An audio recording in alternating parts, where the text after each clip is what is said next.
আসসালামু আলাইকুম, সবাইকে শুভেচ্ছা। আমি আরজি কিবরিয়া বলছি ইউটিউব চ্যানেল থেকে, যেই অরিজিনাল চ্যানেলে এই মুহূর্তে আপনারা আছেন। তো সবাইকে অনুষ্ঠান শোনার আগে বিনীতভাবে অনুরোধ করছি আমাদের চ্যানেলটি সাবস্ক্রাইব করবার জন্য। এখানে সাবস্ক্রাইব বাটনটি আছে, প্লিজ ক্লিক করবেন। পাশে একটা বেল বাটন আছে, বাটনটি অন করে নেবেন। সবার প্রতি রিকোয়েস্ট থাকছে। Thank you very much. প্রিয় শ্রোতা, আপনাদের সবাইকে আমন্ত্রণ জানাচ্ছি জীবন গল্পের আরো একটি এপিসোডে আপনারা সবাই কান পেতেছেন, এবং এই অনুষ্ঠানটি একযোগে আপনারা যারা শুনছেন, বিশেষ করে দেশের বাইরে যারা শুনছেন, তাদের সবাইকে বিশেষভাবে আমন্ত্রণ জানিয়ে শুরু করছি আজকের এই এপিসোডটি। তো অনুষ্ঠানের শুরুতেই আমি বিশেষভাবে আজকে আপনাদেরকে অনুরোধ করব যে এই অনুষ্ঠানের পুরোটা সময় জুড়ে আপনারা আমাদের সঙ্গে থাকবেন। যিনি আমার সঙ্গে গেস্ট রয়েছেন, আমি কথা না বাড়িয়ে তার সঙ্গে আপনাদের একটু পরিচয় করিয়ে দিতে চাই প্রথমেই। জি, প্রথমে আপনার নামটা একটু বলেন প্লিজ। শারমিন আক্তার। শারমিন আক্তার। শারমিন, বয়স কত এখন আপনার? 39 বছর চলছে। জন্ম জেলা কোথায়? মাদারীপুর। আপনি আজকে এই গল্পটা যে বলতে এসছেন এখানে, তার আগে আমার বেশ কয়েকটা কোশ্চেন আছে আপনার কাছে। সেটা হচ্ছে যে আপনি কি এই অনুষ্ঠানটি কিভাবে শুনতেন? মানে অনেক আগে থেকেই শুনতেন নাকি রিসেন্টলি আপনি ইউটিউবে দেখেছেন? আমি দেখেছি অনেক আগের থেকেই। তারপর আমার বাচ্চারা শুনতেন। আচ্ছা, বাচ্চারা শুনে। বাচ্চার বয়স কত? বাচ্চার বয়স বড়টার বয়স 17 বছর, মেজোটার বয়স 15 বছর। আচ্ছা, মানে যাদেরকে নিয়ে এসছেন এরা হ্যাঁ। 3 বাচ্চা। 3 নম্বর বাচ্চাটার বয়স 6 বছর। 6 বছর। তো প্রথম বড় বাচ্চাটা শুনতো নাকি মেজো বাচ্চা? মেজো বাচ্চাটা আগে শুনতো। তখন ওর ভাইয়াকে বলছে, বড় বাচ্চাটাকে বলছে। আচ্ছা, তো বড় বাচ্চাটাকে বলে পরে ও দুজনেই শুনতেছে। ওরা শোনে রাতের বেলা। আমি আমি খুব বকা করতাম যে কি করতেছো, ওগুলি শুনতেছো, রাত জাগতে নেই, এমনিতেই তোমরা অসুস্থ। ওরা আমার কাছে কিছুই বলতো না, যে আমি গল্প শুনি, আমি বকা দেবো তাই। তো মাঝে মাঝে আমি ওদের বালিশের নিচ থেকে ইয়ারফোন নিয়ে ছিঁড়ে ফেলতাম, শুনতে দিতাম না এই গল্পগুলো। গল্প যে শুনে তা আমি জানি, জানতেন না কি করতে? হ্যাঁ, কি করতো, যে ওরা রাতের বেলা কেন ইয়ারফোন নিয়ে, আমি মোবাইল লুকিয়ে রাখতাম, এমন করতাম। তো এভাবে করে বেশ কিছুদিনে আমি কিছু কিছু ইয়ারফোন ছিঁড়েও ফেলছি। আচ্ছা, পরে আবার দেখি গোপনে টিফিনের টাকা দিয়ে আস্তে আস্তে আবার ইয়ারফোন কিনে আবার শুনতো।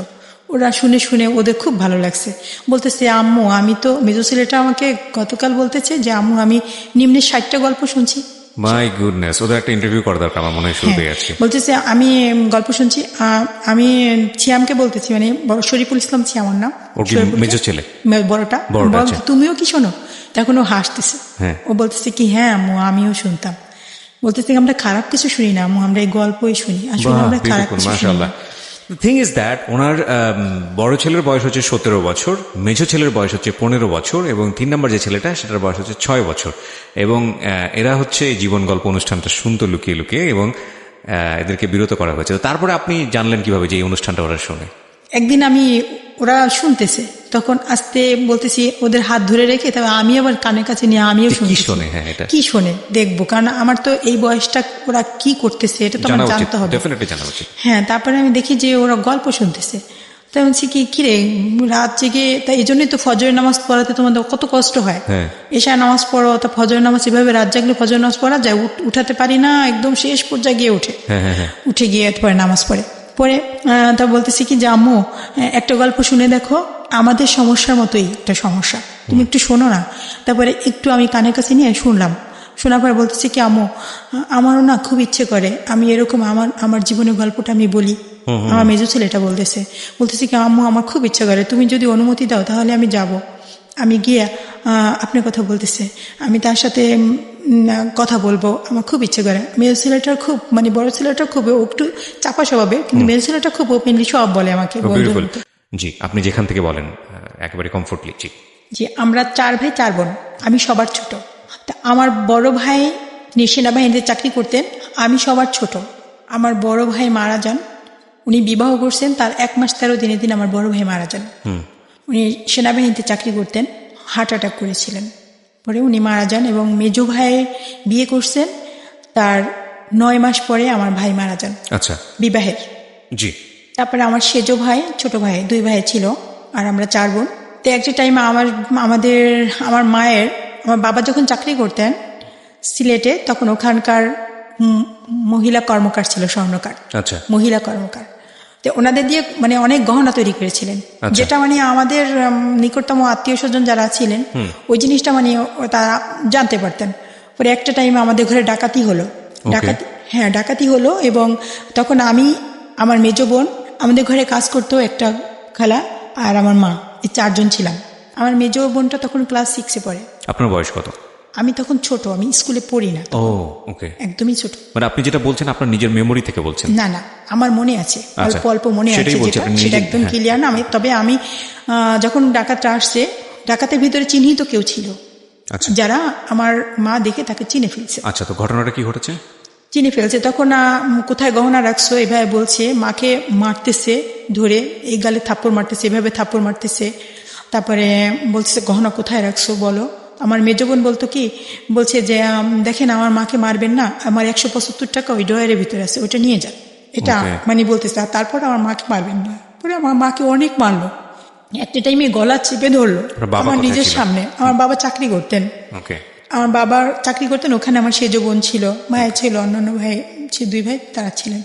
তখন আমার মাকে অনেক মারলো, গলা চেপে ধরলো, একবারে চেপে ধরছে। বলতেছি বল গহনা কোথায় রাখছিস? তখন বলতেছি উপরে একটা সরা দিয়ে ঢাকা আছে। যখন গহনাগুলি যখন নিতেছিল তখন পাশে পর্দার পাশে ফিস করে যে বলতেছিল, বিকালেও দেখছে মা যে ওই লুঙ্গি পরা ছিল, সে আমাদের মানে উঠান দিয়ে হাঁটাহাঁটি করছে।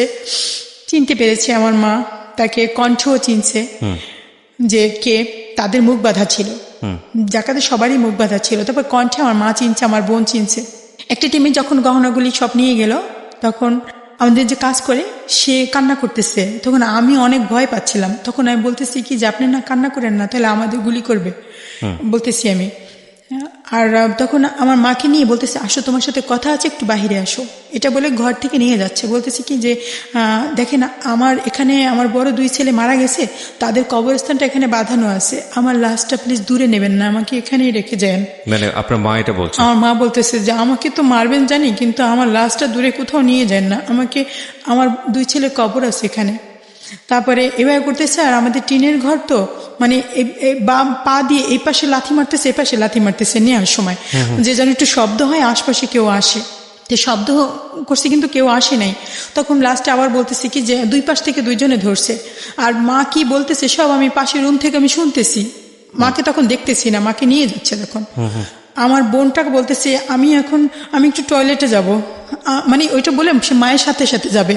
আমার মেজর বোনটা তো একটু বড়, তবে আমার মায়ের সাথে যাবে বলে বলতেছি কি যে, বলতেছে আমার খুব টয়লেট চাপছে, আমি যাব। বলতেছে ও পিছনে পিছনে, মার পিছনে পিছনে যাচ্ছে, মাকে কোন দিক নিয়ে যাচ্ছে। তখন আমাদের সিঁড়ি দিয়ে 3টা সিঁড়ি দরজায়, 3টা সিঁড়িতে, নিচের সিঁড়িতে যখন নামা হয়ে গেছে তখন বলছে কি সোজা হয়ে দাঁড়াও।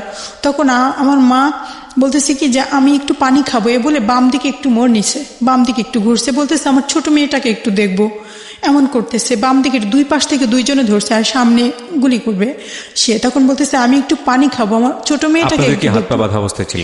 আমার মুখ বাঁধা ছিল, মানে আমার চোখ বাঁধা ছিল, মুখটা না, চোখ বাঁধা ছিল, চোখ বাঁধা ছিল, কিন্তু হাত, আমি ছোট তো আমার হাত বাঁধেনি, কিন্তু আমার যে কাজ করে যে তার হাত বাঁধা ছিল, তার চোখ বাঁধা ছিল। আচ্ছা। পরে বলছে আমার ছোট মেয়েটাকে একটু দেখবো। যখন বাম দিকে একটু মোড় নিচ্ছে তখন গুলি করছে আমাকে।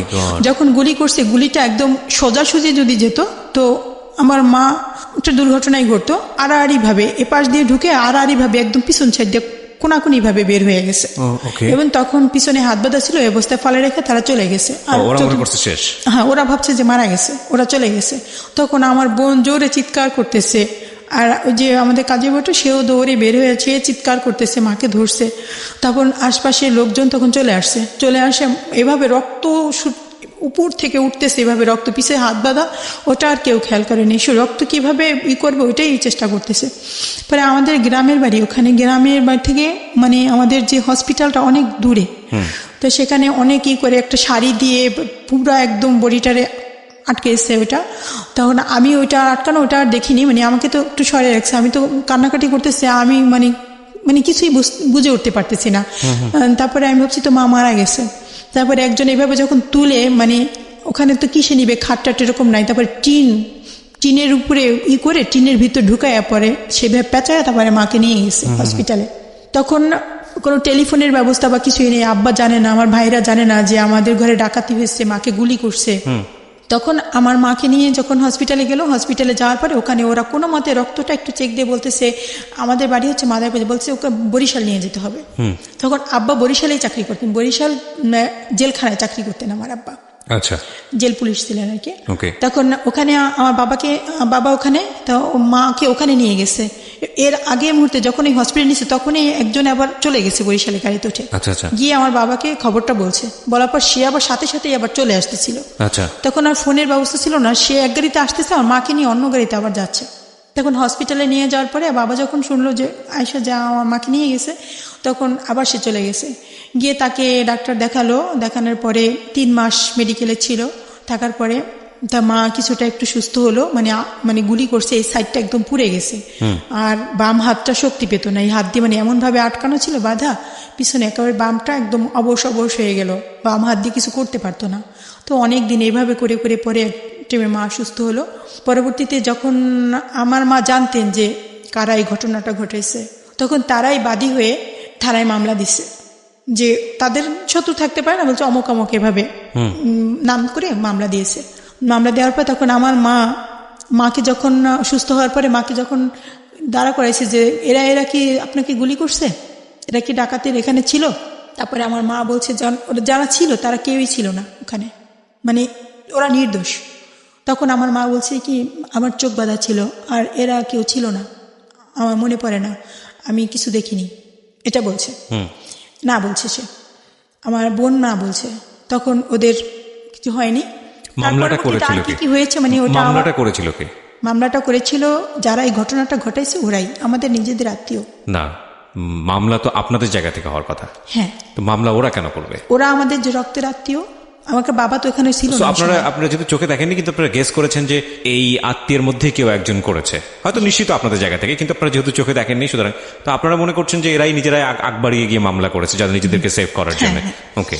তারপরে তখন ওদের আর কিছু হলো না। পরে আমার ভাই বাবা এরা বলল যে আমরা এখানে থাকবো না, মানে ওখানে ওই বাড়িতে আর থাকবে না। একটা টাইমে আমরা ওই বাড়ি থেকে আমরা মানে একটু সদরের দিকে, মানে ওটা তো ইউনিয়ন, এখন তো পৌরসভা হয়েছে, আগে একটু উপজেলা ওখানেই ছিল, একটু পূর্বায়ের দিকে।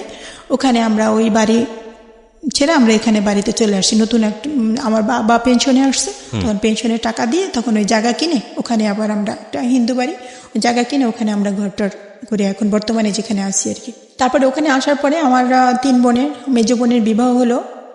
বিয়ের পরে আমার সেজো বোনের বিয়ে হলো, তখন আমি অনার্স ফার্স্ট ইয়ার। তখন আমার সেজো বোনের বিয়ের পরে আমার বড় বর্তমানে যে সেজো ভাই আর কি, সেজো ভাইটাও মারা গেছে। সেজো ভাইয়ের ছেলে গাড়ি অ্যাক্সিডেন্ট, রাস্তার পাশে গাড়ি, আমি কলেজ থেকে আসছি, আসার পরে ও আবার বিস্কিট কিনতে রাস্তায় গেছে, তখন একটা মাইক্রো এসে ওকে জোরে ধাক্কা মারলো, তখন ওপরে গিয়ে মাথা একদম 2 ভাগ হয়ে গেছে। তখন আমি ওড়না দিয়ে ওকে মাথাটা এভাবে চাপ দিয়ে ধরে আমি হসপিটালে নিয়ে গেছি। হসপিটাল নিয়ে গেছি, যখন একটা ভ্যান আছে না, ভ্যানের উপর বসাই আমি দেখছি যে ও মানে চিৎকার বলতেছে যে আয় হায় বলছি, পর কে মারা গেছে, তাই আমি ভাবছি অন্য কেউ হবে, আমার ভাইয়ের ছেলে, আমি বুঝতে পারিনি। আমি যখন লোকের ভিড়ে যখন দেখি যে আমার ভাইয়ের ছেলে, আমি সৈকত বলে জোরে চিৎকার মেরে ওকে তখন আমি বুকে জড়াই ধরে তখন আমার ওড়না দিয়ে চেপে ধরছি, ওর মাথাটা চেপে ধরে আমি যখন হসপিটালে নিয়ে যাচ্ছি, তখন যাওয়ার পথে আমার কোলের ভিতরেও মারা গেছে। তখন ওর চোখের পাতাটা টিপটিপ করতেছিল, আর তখন টিপটিপ করতেছে, ওই সময় আমি শুধু বলতেছি আল্লাহ আল্লাহ বলতেছি, আর ওকে বলতেছি বাবা তোমার কিচ্ছু হবে না এমন করতেছি। তখন ও আমার কোলের ভিতর পায়খানা করে দিচ্ছে, কান দিয়ে নাক দিয়ে রক্ত বের হয়ে গেছে, ওই সময় ও মারা গেছে, কিন্তু আমি এটা বুঝতে পারিনি। তখন হসপিটালে নিয়ে যাই, তখন হসপিটালে ডাক্তার ওকে দেখে বলে যে ও মারা গেছে। তখন ওই ইমার্জেন্সিতে বসা ছিল আমার বাচ্চার বাবা, উনি ইমার্জেন্সিতে ছিলেন ওই হসপিটালে। পরিচিত, আমি তাকে চিনি না, আমি জানিও না, পরে শুনছি আর কি। উনি ইমার্জেন্সিতে ছিলেন, তখন আমি তো সবসময় হেজাব পরে একদমই করে চলাফেরা করতাম, তখন ওই সময় আমাকে দেখছে উনি। দেখার পরে তারপরে ওনার ওখানেও তো একটা ক্লিনিক ছিল, মানে ডায়াগনস্টিক সেন্টার হসপিটালের সামনে, তো উনি এবার ইমার্জেন্সিতেই বসা ছিল। পরবর্তীতে যখন আমার ভাইয়ের ছেলেটা মারা গেল, তো আমি কলেজে ওই হসপিটালের সামনে দিয়ে রাস্তা, ওখান দিয়ে যাওয়া আসা করতাম। তো ওনার ভালো লাগছে, আরও 1 বছর পরেই আমাকে বিয়ের অফার দিচ্ছে, এবং ওনার এক ফ্রেন্ড, সে আমার ভাইয়ের একটা দোকান আছে ওখানে বাজারের ভিতরে, তখন দোকানে গিয়ে সে নিজে এবং তার ফ্রেন্ড দুজনেই একসাথে গিয়ে ওখানে গিয়ে বলতেছে যে আপনার ছোট বোনটাকে আমার অনেক পছন্দ হয়েছে, আমি তাকে বিবাহ করতে চাই, আমি কোনো মানে 3rd করে দরকার নেই, আমি সরাসরি আমি বিবাহ করতে চাই। তখন আমার ভাই ভাবছে হয়তো যে আমি হয়তো চিনি বা আমার পরিচিত এরকম কিছু, বা আমার সাথে কোনো রিলেশন আছে কিনা তার সাথে, এরকম ভাবছে। তা সে ভাবির কাছে এসে বলছে তো ভাবি আমি পরের দিন কলেজে যাব, ভাবি বলতেছে যে হসপিটালের সামনে এক্স রে করে কি তুই কি জানিস? তাই আমি বলছি কি না তো। তা বলে আমি কি কেন এই কথা বলতেছেন কেন? তোর ভাইয়ের কাছে বিয়ের প্রস্তাব দিচ্ছে তোর। তখন আমি চিন্তা করলাম কে এমন যে বিয়ের প্রস্তাব দিল। তখন আমার ভিতরে একটু তার জানতে ইচ্ছা করলো যে কে আসলে বিয়ের প্রস্তাব দিল। পরে আমি কলেজে গিয়ে আমার বান্ধবী গিয়ে বান্ধবীকে বলতেছি যে এই কলেজের এই হসপিটালের সামনে এক্স রে করে কি তুই কি জানিস? তো বলছে কেন? আমি কি জানিস ও না আমাকে বিয়ের প্রস্তাব দিছে আমাদের বাসায় ভাইয়ের কাছে। তখন ও খুব হাসতেছে শুনে, বলতেছে কি তুই রাজি হয়ে যা। আমি কি কেন? আমি তো তাকে চিনি না জানি না, আমি রাজি হয়ে যাব। তো বলতেছে কি সে অনেক ভালো, নামাজ পড়ে 5 ওয়াক্ত, আমাদের তো হসপিটালের পাশে বাসা আমি জানি, সে খুব ভালো মানুষ, নামাজ পড়ে খুব ভালো। তা আমি বলছি যে তারপরে এটা বলছে, বলার পরে কিছুদিন যাওয়ার পরে তখন আমার ভাইয়ের হয়ে আমাদের বাড়িতে চলে গেছে।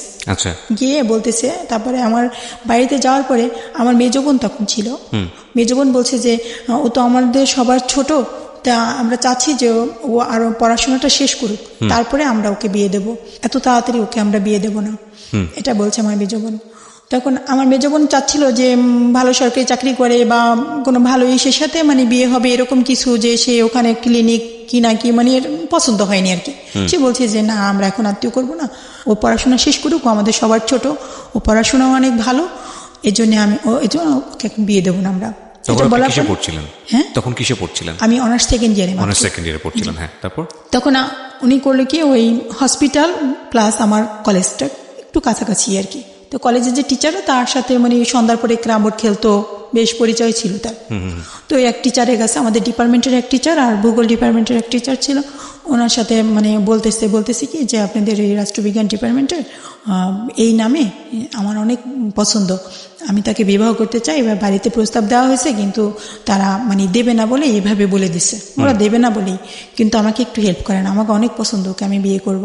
কারণ ও সবসময় হেজাব পরে যায় এখান দিয়ে, কখনো একটু দোকানের দিকে কোনো দিকে তাকায় না, মাথা নিচু করে চলে যায় আবার নিচু করে আসে, এটা আমার অনেক ভালো লাগছে, আমার ফ্যামিলিতে এটা খুব পছন্দ, আমার ফ্যামিলি তো ইসলামিক ফ্যামিলি, কিন্তু আমাকে অনেক ভালো লাগছে। এটা বলার পরে তখন আমি আমাদের রাষ্ট্রবিজ্ঞান ডিপার্টমেন্টে আমি বসা, তো আমার স্যার আমাকে ডাক দিচ্ছে একটু আসো তো এদিকে, গেটে গিয়ে। তো আমি আসছি, তারপরে বলতেছি কি আসো এদিকে, আমাকে নিয়ে যাচ্ছে সিঁড়ি দিয়ে নিচে যখন নামবে তখন দেখি যে নিচে দাঁড়ানো। তখন আমি ওটা দেখে আমি বলতেছি কি স্যার আপনি আমাকে কি জন্য ডাকতেছেন? বলতেছি কি যে আমার ফ্রেন্ড তোমার সাথে একটু কথা বলবে। তখন আমি বুঝতে পারছি যে কোন বিষয়ে কথা বলতে চাচ্ছে। এখন স্যার ওখানে আর কি ওই ব্যাচেলার টিচাররা যে রুমগুলো থাকে না, 3-4 জন টিচার মিলে এরকম কলেজের ভিতরে আমাদের ছিল এরকম। তো আমি ওখান থেকে পিছনে ফিরে আসছি, পিছনে ফিরে এখন চিন্তা করতেছি, আমি একটু আগের থেকে একটু কেয়ারফুল ছিলাম যে একা একা কারোর সাথে কথা বলবো বা কিছু, মানে খুব নিজে খুবই সংযতভাবে চলার চেষ্টা করতাম। পরে আমার এক বান্ধবীকে সাথে করে নিয়ে গেলাম যে স্যার আমাকে ডাকছে চল তো একটু। তখন আমি একা যাইনি, আমার বান্ধবীকে সাথে করে নিয়ে গেছি, তো ও গেছে। তারপরে আমি বলছি স্যার কি বলবেন? তো বলতেছি কি যে এ তো তোমাকে পছন্দ করে, তোমার কি মত?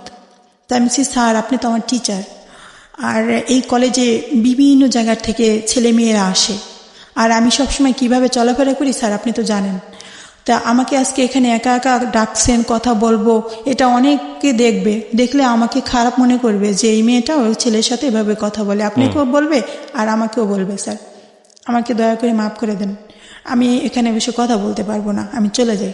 তারপরে বলতেছি কি না একটু দাঁড়াও, একটু বসো, তোমার কি কোনো এ ব্যাপারে তোমার কোনো আপত্তি আছে? তাই আমি বলছি যে আমার নিজস্ব পার্সোনাল কোনো মতামত নেই, কারণ আমার এ ব্যাপারে আমি তো সবার ছোট, আমার বোন আছে, ভাই আছে, বাবা আছে, মা আছে, আমার সব আছে, তো এই ব্যাপারে আমার নিজের কোনো মতামত নেই। তারা আমাকে যদি পছন্দ করে দেয় কোথাও, তো আমার নিজের ব্যক্তিগত কোনো চয়েস নাই যেখানে আমার যেতেই হবে এরকম নাই, তারা আমার যা সিদ্ধান্ত নেবে সেটাই আমি মেনে নেব। তা বলতেছে ঠিক আছে, তোমার বাসায় গিয়ে আজকে বলবা যে টিচাররা আজকে বিকালে তোমাদের বাসায় যাবে। তারপরে ওই টিচাররা গিয়ে আমার বাবা মাকে বললেন যে আপনার তো 4 মেয়ে, 3 মেয়ে আপনি বিয়ে দিচ্ছেন, এই মেয়েটা, আমরাও তো টিচার, আমরাও তো অভিভাবক, আমাদের কি একটা অধিকার নাই? তা আমরা এই ছোট মেয়েটাকে আমরা বিয়ে দিতে চাচ্ছি, আমরা দায়িত্ব নিয়ে আমরা বিয়ে দেব। তখন আমার বাবা বলছেন যা এটা তো আমি তো এখন রিটায়ার্ডে আসছি, আসলে ওর পড়াশোনার দায়িত্ব সব কিছু তো আমার ছেলে করে, তো আমার ছেলের সাথে একটু যোগাযোগ করে আমার ছেলে যদি মত দেয় আমার কোনো আপত্তি নেই। তখন আমার সেজ ভাইটা সে ঢাকা কেন্দ্রীয় কারাগারে পুলিশ ডিপার্টমেন্টে ওখানে চাকরি করতেন। তখন যে টেলিফোনেরই ছিল, তখন ওরা ওই যে মোবাইল নিয়ে ওই যে কি মোবাইল মানে দোকানে দোকানে তখন বিভিন্ন জায়গায় কথা বলার জন্য যেত, ওটা নিয়ে আমাদের বাড়িতে সন্ধ্যার পরে গেছে। তখন আমার ভাইয়ের সাথে কথা বলছে টিচাররা, কথা বলার পর আমার ভাই ওখানে বসে বলছে যে ঠিক আছে আপনারা তো অভিভাবক, এমনভাবে কথার প্যাচে ফেলাই দিচ্ছে যে আমার বাবা আমার মা বা আমার ভাইরা যে দেখবে যে তার লেখাপড়া কত দূর, সে আসলে শিক্ষাগত যোগ্যতা কি, মানে ফ্যামিলি কীরকম, এসব কিছুই যাচাই বাছাই না করেই সে রাজি হয়ে গেছে। মানে আমার বাবাও সাদাসিধে মানুষ ছিল, আমার মাও ছিল, আমার ভাই ওই বলছে আমার খালু আসছিল ওই সময় বেড়াতে আসছে, ও ছিল সাথে, আমার বোন ছিল। তা কিছু একটা না বুঝেই তখন তারা রাজি হয়ে গেছে। তখন আর বুঝতেই পারে নাই যে এর শিক্ষাগত যোগ্যতা কি বা কিছু এরকম কিছু সে বুঝতে পারেনি। যাই হোক, আমার যখন বিয়ে হয়ে যায়, বিয়ে হওয়ার পরপরই আমার বাচ্চা কনসিভ হয়। বাচ্চা ডেলিভারি হয়, ডেলিভারির পরে নর্মালি ডেলিভারি হয় বাসায় বসেই। তখন ডেলিভারির পরে দেখি ওর মাথাটা একটু একটু ফুলে যাচ্ছে। তা ফুলে যাচ্ছে, আমি আর বুঝিনি যে এরকম কিছু, তা ফুলে যাচ্ছে। তারপরে আমি পাশেই হোমিও ডাক্তার ছিল, হোমিও ডাক্তার আনা হলো। আমি ওই ডাক্তার আসছে, এসে দেখতেছে, বলতেছে কি যে এই ঔষধটা খাওয়ান। হোমিও ঔষধ দিচ্ছে, ওই ঔষধটা খাওয়ানো হলো। মানে রাত 12টার সময় আমার ডেলিভারি হলো, পরের দিন রাত 12টায় ও মারা গেছে। কি বলেন? প্রথম বাচ্চাটা ও মারা গেছে। মারা যাওয়ার পরে আমরা বুঝতে পারিনি যে আসলে ওর কি সমস্যা, কেন মারা গেল। দেখেছি মাথা ফুলে গেছে। তখন সবাই বলতেছে যে নর্মালি ডেলিভারি হয়েছে, ওর ডেলিভারির সময় মাথায় আঘাত লাগছিল, যার কারণেই ও মারা গেছে। এটা সবাই ভাবছে, আমিও তাই ভাবছি। তখন মানে আমরা জানতাম না যে কি প্রবলেম, এটা কিছু আমরা জানতাম না। ওকে, তখন আমার হাজবেন্ডের ভিতরে এই চাপছে যে সে সিঙ্গাপুর যাবে। হ্যাঁ, সিঙ্গাপুর যাবে। সে কি করলো, ওই ক্লিনিকের ওই টুকিটাকি যে যা মেশিন টেশিন যা ছিল সব বিক্রি করে দিল এবং বললো যে আমার বাবা বাড়ি থেকে কিছু টাকা পয়সা দিতে হবে, আমার এরকম পরিচিত লোক আছে, সে নেবে। তা আমার ভাই কিছু টাকা দিল, আমার বোন, মা, যেখানে যেভাবে যা যা পারছে টাকা দিচ্ছে। টাকা দেওয়ার পরে সে চলে গেছে। চলে যাওয়ার পরে এদিকে আমার পড়াশোনাও চলছে, তার ভিতরে চলছে। তারপরে সে সিঙ্গাপুর যাওয়ার পরে সে 18 মাস ছিল। এই 18 মাসে আমার পড়াশোনা অনার্স কমপ্লিট হয়ে গেছে আমার। তখন আমি মাস্টার্সে, আমার শাশুড়ির লিভার ক্যান্সার হলো, সে ডেল্টা মেডিকেলে ভর্তি। তখন আমি অনেক সেবা যত্ন করতাম, তার পাশে ছিলাম। মানে আমি খুব ছিলাম, সবারই অনেক আদর, আমার শাশুড়ি অনেক আদর পেয়েছে। আমার শাশুড়ি অনেক ভালো মানুষ ছিলেন, অনেক আদর করতো আমাকে আদর করতো অনেক, আমাকে দেখে অনেক পছন্দ করেছিল সে। তো অনেক সেভাবে আর কি। যাই হোক, আমার শাশুড়ির লিভার ক্যান্সার হলো, মারা গেল। মারা যাওয়ার 4 মাস পরে আমার হাজব্যান্ড বাংলাদেশে আসছে। আসার পরে তখন আমার এই যে বর্তমানে যে আমার শরীফুল ইসলাম, আমার বড় ছেলেটা এখন যেটা বলছি, এই বাচ্চাটা কনসিভ হলো। 17 বছর আগের গল্প, কারণ ওর বয়স 17 বছর। হ্যাঁ, 17 বছর। তখন এই বাচ্চাটা হওয়ার পরে তখন ওর বয়স যখন 5 মাস, আমি ঢাকায় আসলাম আমার ভাসুরের বাসায়। ঢাকায় আসছি, তখন হামাগুড়ি দেবে এরকম, কিন্তু ওর ভিতরে সেরকম কিছু দেখছি না। তখন 6 মাস, যখন 1 মাস পার হলো, আসছি ঢাকায়। আমার ভাসুরের বাসায় বেশ কিছুদিন ছিলাম, 3 মাস ছিলাম। তখন হামাগুড়ি দিচ্ছে, দেখি যে ওর হাঁটুটা ফুলে যাচ্ছে। হামাগুড়ি দিতে? হ্যাঁ, ওর হাঁটুটা ফুলে গিয়ে একদম নীল হয়ে আছে। আবার কোথাও পড়ে গেছে, তখন এই বুকের বাম সাইডটা ফুলে গেছে, হাতে ফুলে গেছে। তখন আমার মনে পড়লো যে আমার মা তো বলেছিল যে আমার ভাইয়ের কিরকম হতো, কি সমস্যা ছিল আমার ভাইয়ের। তখন আমার সেই কথা মনে পড়ছে, আমার মা যে মায়ের কাছে শুনতাম। আমার বয়স 1.5 বছর, তখন তো আমি বুঝতাম না যে আমার ভাইয়ের কি ছিল সমস্যাটা। আমার মা এই রোগের নামও জানতো না। পরে যখন ওই সমস্যাটা ওইটা দেখলাম, তখন আমার ভিতরে কেমন একটা কাজ করলো যে আল্লাহ, সেই রোগটাই কি হলো। মানে এটা কিন্তু আমি শিওর করেও আমি বলতেছি না আমার হাজবেন্ডের কাছে। তখন আমি দেবো, আমি বিসিএস পরীক্ষা দেবো। পরীক্ষা সবই আমার নৈবেদিক যে পরীক্ষাটা, ওইটার জন্য আমার আসলো। আমার শুক্রবারে পরীক্ষা, সোমবার দিন এখন ও একেবারে বেশি অসুস্থ, 8-10 জায়গায় ফুলে গেছে শরীরের, আমার ছেলেটা ফুলে গেছে। তখন ডাক্তার এমআর খান, শিশু বিশেষজ্ঞ, উনি ধানমন্ডিতে বসেন। তখন এমআর খানের কাছে আমার হাজবেন্ড আর আমি নিয়ে গেলাম ওকে। নিয়ে যাওয়ার পরে সে ওকে দেখার পরেই বেশি সময় নিল না, দেখেই বললো যে ওকে পিজিতে নিয়ে যান। তা পিজিতে আমি নিয়ে গেলাম। নিয়ে যাওয়ার পর ডাক্তার দেখেই বলতেছে ওকে ভর্তি করতে হবে। তখন মঙ্গলবার আমি ওকে ভর্তি করলাম। আমার শুক্রবারের পরীক্ষা। তো আমি ওখানে ভর্তি করলাম, ভর্তি করার পরে টেস্ট দিল, বলতেছে এই টেস্ট আপনি সিএমএস থেকে এই টেস্টগুলি করাবেন। তো সিএমএস থেকে আমি এই টেস্টগুলি করালাম, করানোর পরে টেস্টে ধরা পড়লো যে ওর ফ্যাক্টর 8 যেটা শৈলী, সেটা হচ্ছে শতকরা যেমন 60 থেকে 100 এরকম বা এরকম থাকে, কিন্তু ওর আছে মাত্র 2%। আচ্ছা, ওর শৈলে, তাই এই কারণেই মানে ওর এই সমস্যাটা। তখন এটা যখন ওটার নাম শুনলাম, রোগটার নাম, যে রোগটার নাম হচ্ছে হিমোফিলিয়া। জি। তখন আমার বাচ্চাটা অনেক কিউট ছিল, অনেক সুন্দর ছিল দেখতে। তখন আমার হাজবেন্ড ওখানে খুব কান্না করলো, অনেক কান্নাকাটি করলো, আমিও করলাম। আমি কিছু খেতে পারতেছি না। মানে রোগটা সম্পর্কে আপনারা আগেই জানতেন? আপনার ভাই? আমি জানতাম, হ্যাঁ ভাইয়ের ছিল। তখন আমি যখনই শুনলাম যে এই শিওর এই রোগটাই, তখন বললো যে ওর কোথাও কাটা ছিঁড়ে হলে রক্ত থামবে না, আপনারা সাবধানে রাখবেন, মাথায় যেন কখনো আঘাত না লাগে, তারপরে প্রস্রাবের সাথে ব্লিডিং হলে এটা থামতে চাবে না, অনেক রক্ত পড়বে। এরকম শুনে তখন আমার মানে আর পরীক্ষা দেওয়া হলো না। হিমোফিলিয়া বি সম্পর্কে আপনারা মোটামুটি অবগত হয়েছেন আহনাফের এপিসোডটা থেকে। আহনাফের বয়স মাত্র 6 মাস, এখন 7 মাসে পেরিয়ে 8 মাসে যাচ্ছে, এবং 6 মাসের বয়স দিয়ে একটা হিমোফিলিয়া বি পেশেন্টকে বোঝানো সম্ভব না। আজকে যেই ছেলেটার বয়স 17 বছর, তার মানে উনি জেনেছেন ওনার বয়স যখন 1 মাস বয়স, সেই সময় বোধহয় না, কয় মাস বয়স? 1.5 বছর বয়সে জেনেছেন। 16 বছরের যে ফাইটিং এর গল্পটা একটা মায়ের, সেই গল্পটা আমরা আজকে এখানে হাইলাইট করছি। কিছুটা আগে থেকেই বলে দিলাম, আমি আপনাদেরকে বিনীতভাবে রিকোয়েস্ট করব যে আজকের এই পুরো গল্পটা শুনবেন আপনারা, যে একজন মা আসলে সন্তানের জন্য কি করে, সেটা হচ্ছে আজকের গল্পের মূল জায়গাটা। জি। হ্যাঁ, আমার তখন আমি আর পরীক্ষা দেওয়া আমার হলো না, তা আমি বাসায় চলে আসলাম। যখন এই রোগটা জানতে পারলেন আমার হাজবেন্ড যে এই রোগটা আর কোনোদিন ভালো হবে না, এই সারা জীবনে এই রোগটা বহন করে নিয়ে যেতে হবে, তখন তার মনটা কেমন যেন একটু হয়ে গেল। তারপরে আবার বাচ্চাটা অনেক সুন্দর ছিল, বাচ্চাটা হাসতো, গলা জড়ায় ধরতো, করতো, আবার ওকে অনেক আদর করতো। সে অনেক মনের দিক দিয়ে সে যথেষ্ট ভালো, আমি তাকে খুব শ্রদ্ধা করি। তারপরে আমি চলে আসলাম গ্রামে, যে আমার পরীক্ষা দিতে হবে। তখন আমার মাস্টার্স পরীক্ষা দিতে হবে। তখন আমি আবার গ্রামে আমার বাবার বাড়িতে চলে গেলাম। ওর খুব কেয়ার রাখতে হবে, খুব ভাবে সবাই, বাড়ির সবাই খুব সাবধানে রাখতেছে, ওকে খেয়াল করতেছে। আমি পড়াশোনা করতেছি, কলেজে যাচ্ছি, কখনো ওকে নিয়ে যাচ্ছি সাথে করে। তো এভাবে করে আমি পরীক্ষা দিতে হবে, পরীক্ষার প্রস্তুতি নিলাম। পরীক্ষা যখন ওর বয়স যখন 14 মাস, তখন আমার সেকেন্ড বেবি আসে। তো আমার ওই ছেলেটা সিজারে হয়েছে, বড় ছেলেটা।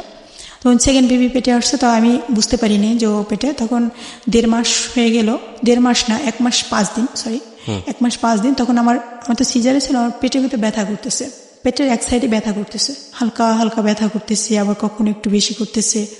তখন আমি বুঝতেছি না যে কেন ব্যথাটা। ভাবলাম যে সিজারে হলো, তা আমি কলেজে যাই, একটু পরিশ্রম করি, হাঁটাহাঁটি করি, এই জন্য হয়তো কোনো সেলাইতে কোনো সমস্যা হয়েছে। তখন আমি ওখানে মাদারীপুর সদর হসপিটাল ওখানে চলে গেলাম। ওখানে গিয়ে আমি দেখলাম আমার পেটে কি হয়েছে, আমার পেটের ভিতরে ব্যথা করতেছে, তো সেলাইতে কোনো সমস্যা হলো কিনা। তখন বলতেছে তাহলে একটা আলট্রাসোনোগ্রাম করে দেখে বলতেছে আপনার তো কনসেপ্ট হয়েছে, বাচ্চা কনসেপ্ট হয়েছে, এটা বলতেছে তারা। শুনে আমি অবাক হয়ে গেলাম, আমি ওখানে কান্না করে দিচ্ছি।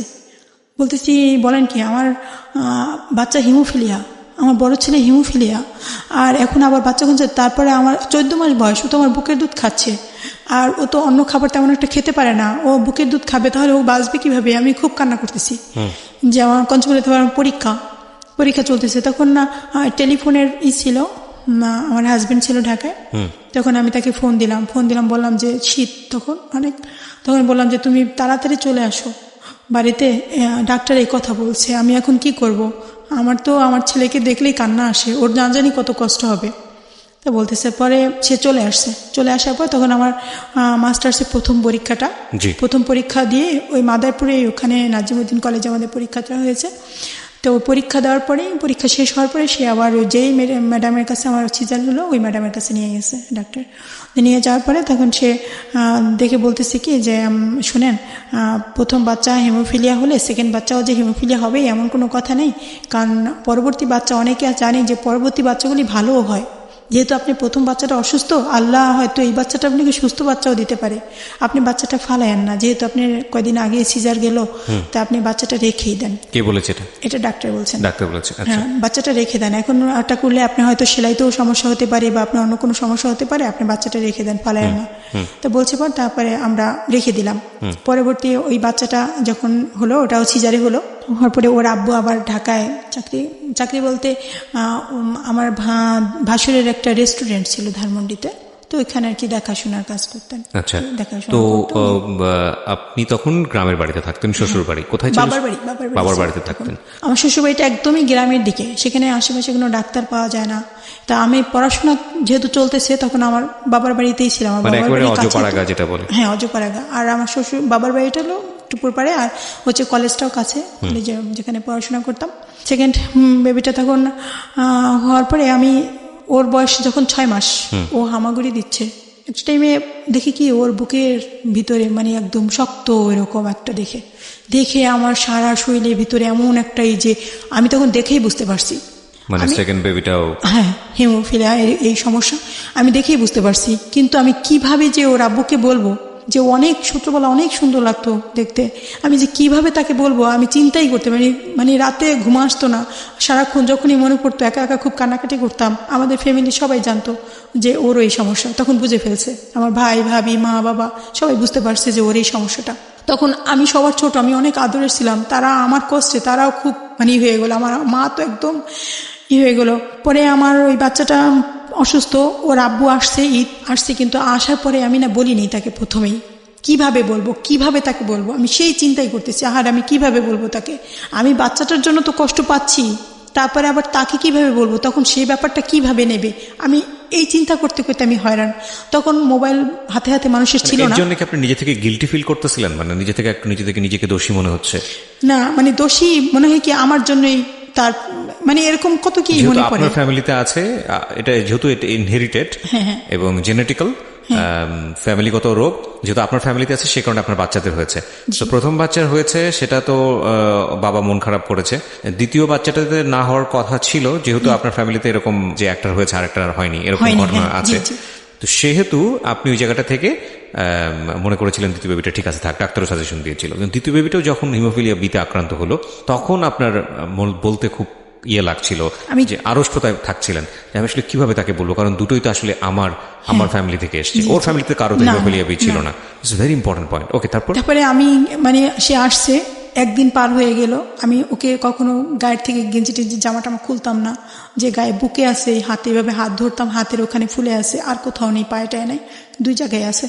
তখন আমি ঈদ, আমার শ্বশুরবাড়িতে নিয়ে যাবে আমাকে, ঈদের সময় সবাই আসবে শ্বশুরবাড়িতে, তখন আমাকে নিয়ে যাবে। তখন আমি চিন্তা করতেছি আমি কিভাবে তাকে বলবো। তো আমার জন্য তখন ওই নোকিয়া মোবাইলগুলি তখন আমার জন্য কিনে নিয়ে গেছে, যে বাচ্চা অসুস্থ কখন কি হয় আমাকে যেন একটু ফোন দিয়ে জানাতে পারে, বা আমি যাতে খোঁজখবর নিতে পারি ঢাকা থেকে। তখন ওই ফোনটা আমার জন্য কিনে নিয়ে গেছে। আমি ফোন পেয়ে খুব খুশি, তখন নতুন ফোন পেয়ে অনেক খুশি। পরে আমি ফোনটা যখন আমার হাতে দেয় বের করে, তখন আমি বলি কি যে তুমি আমাকে অনেক ভালোবাসো, কারণ তুমি সামান্য কটা বেতন পাও, তারপরে তুমি আমার জন্য ফোন কিনে নিয়ে আসছো। আচ্ছা, এমনও তো হতে পারে যদি আমার এই সেকেন্ড বাচ্চাটাও যদি হিমোফিলিয়া হয়, তাহলে তুমি কি চিন্তা করবা, তোমার খারাপ লাগবে না? তখন এইভাবে বলতেছি কি যে, তখন সে ভাবছে যে তো হবেই না, এরকম একটা চিন্তা করছে। তো বলতেছি কি হলে হবে, করার কিছু নেই, আল্লাহ যদি দেয় তো কি করবো আর, এটা বলছে। মানে সে আর কি কিছুটা মূল্য করে নেই, ওটা ভাবছে যে হবেই না এরকম কিছু।